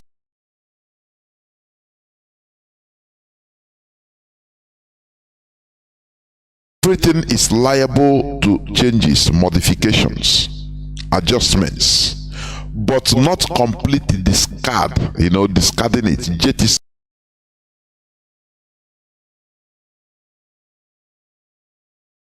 Everything is liable to changes, modifications, adjustments, but not completely discard, discarding it, jettisoning.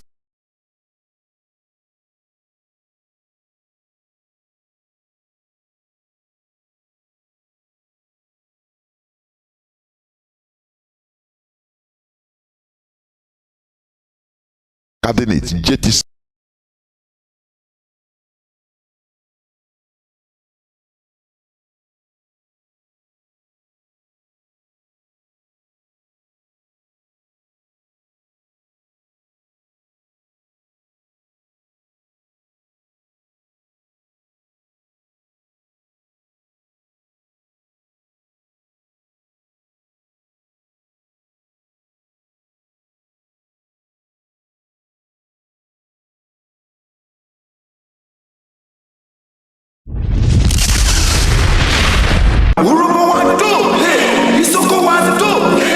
Hashtag, we are one family, indivisible. Under Chukwu Okike Abiyama, we are the people of the East.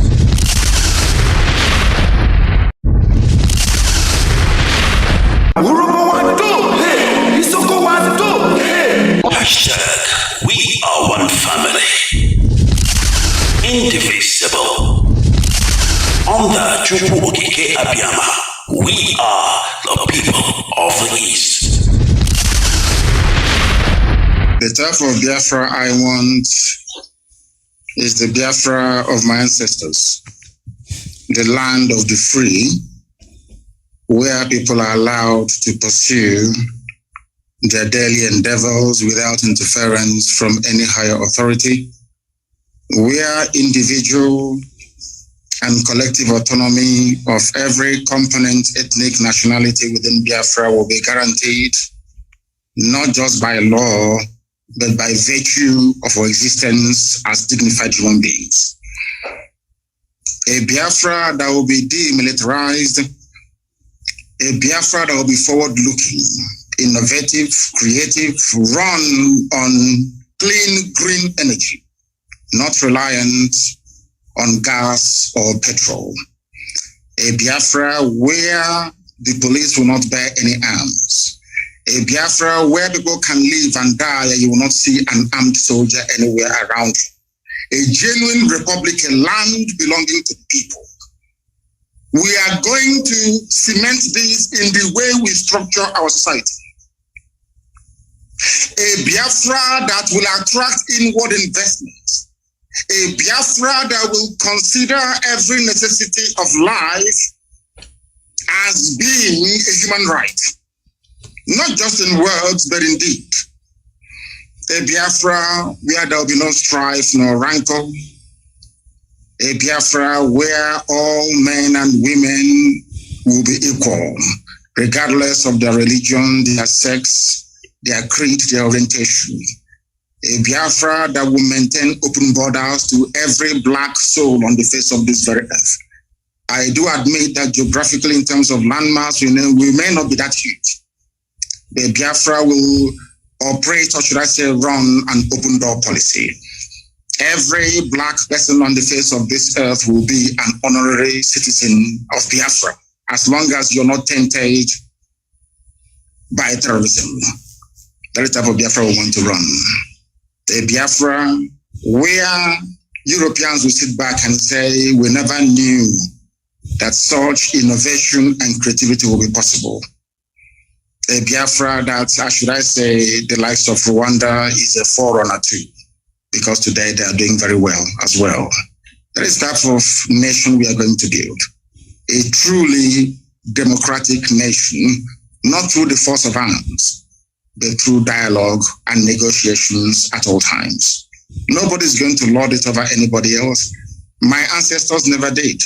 That is why we remain the only people not to conquer any other piece of territory, and nobody conquered us until the white man came and our temple fell in 1904. That is the land we're going to go back to.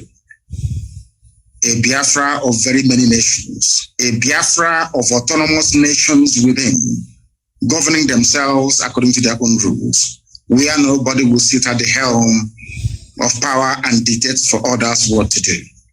And we are going to accomplish it by the grace of God Almighty in heaven. Now, I know that constant references are being made to Southern Sudan. But I want to let people understand that even after the USA became free from British colonial rule, they also went through a very bitter civil war.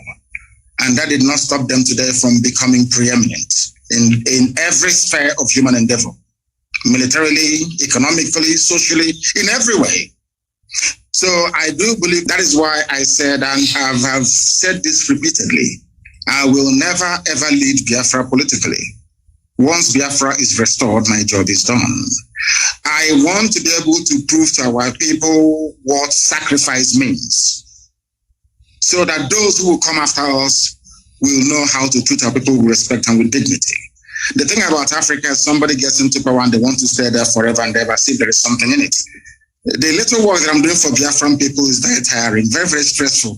Sometimes I don't even know how these presidents manage to sleep. Maybe they don't love their people that much. If you love your people, you cannot sleep at night.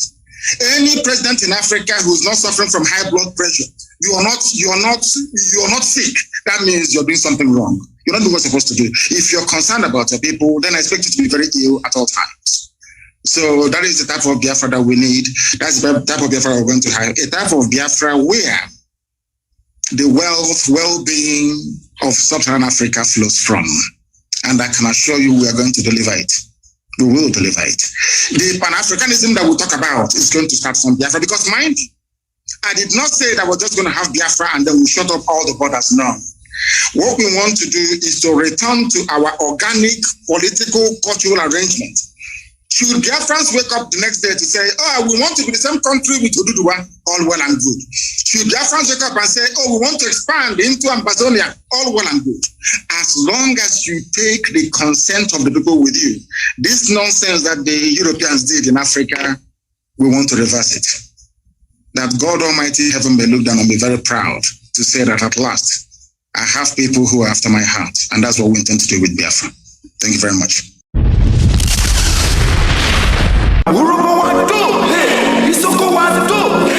Hashtag, we are one family, indivisible. Under Chukwu Okike Abiyama, we are the people of the East.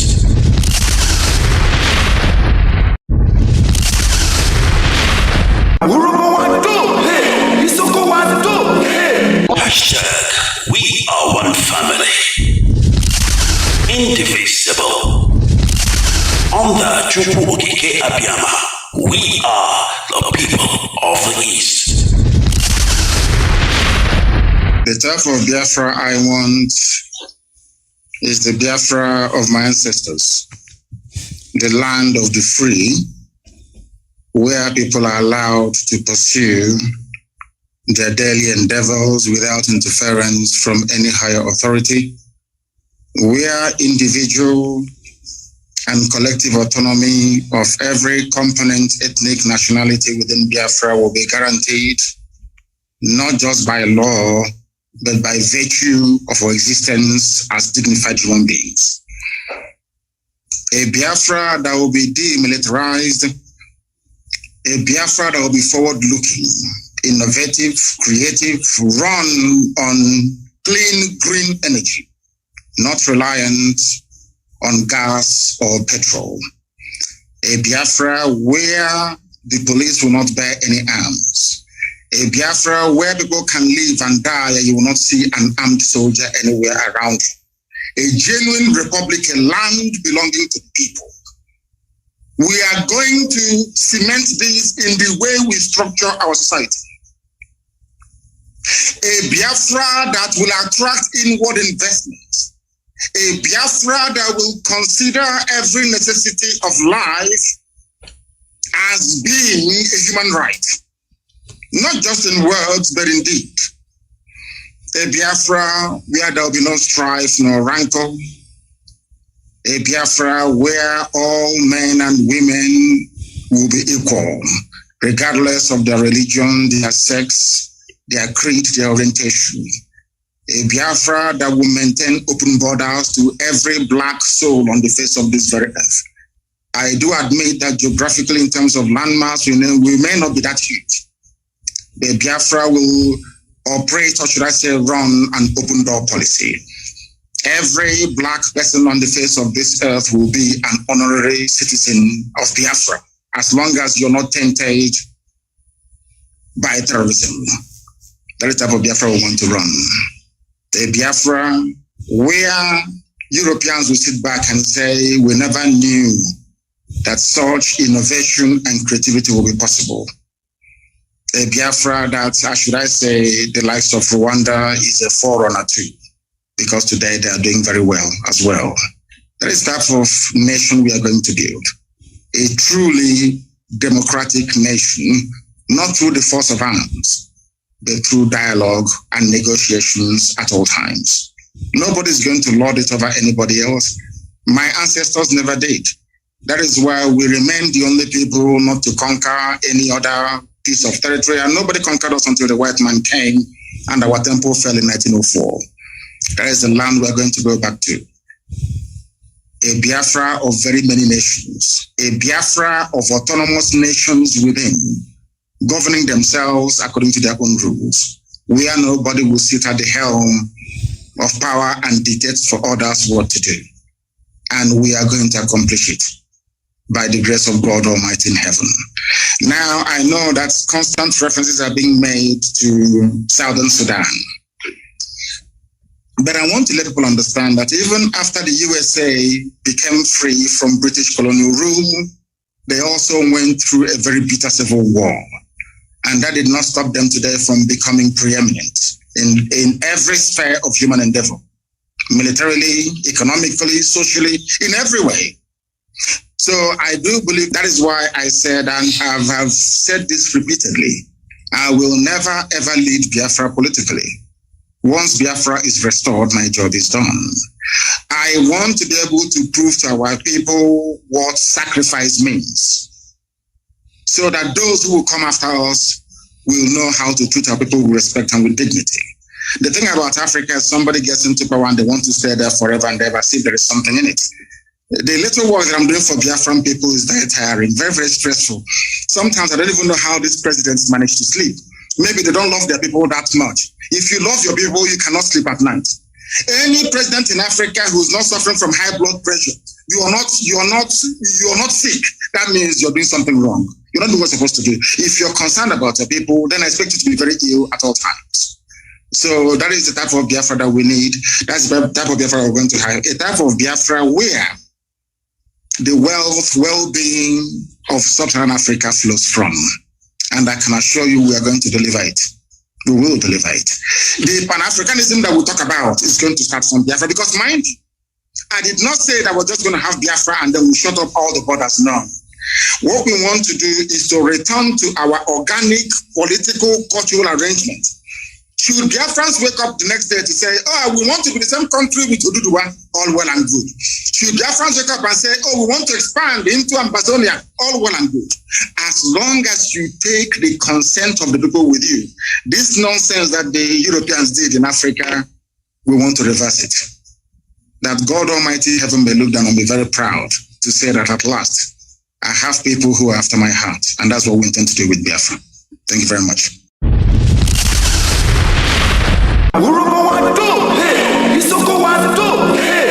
Hashtag, we are one family, indivisible. Under Chukwu Okike Abiyama, we are the people of the East.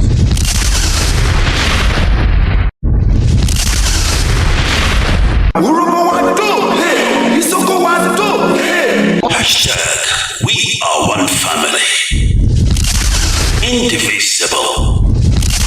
Under Chukwu Okike Abiyama, we are the people of the East. We have to come to the conclusion that there are no extenuating circumstances. You have been found guilty on all charges. Is there something you could tell the court before pronouncement of your sentence? All we want is freedom. That's all we want. Freedom. Freedom for children to learn. Freedom for men to work. For mothers to love. For a nation to grow. That's all we want. Equality.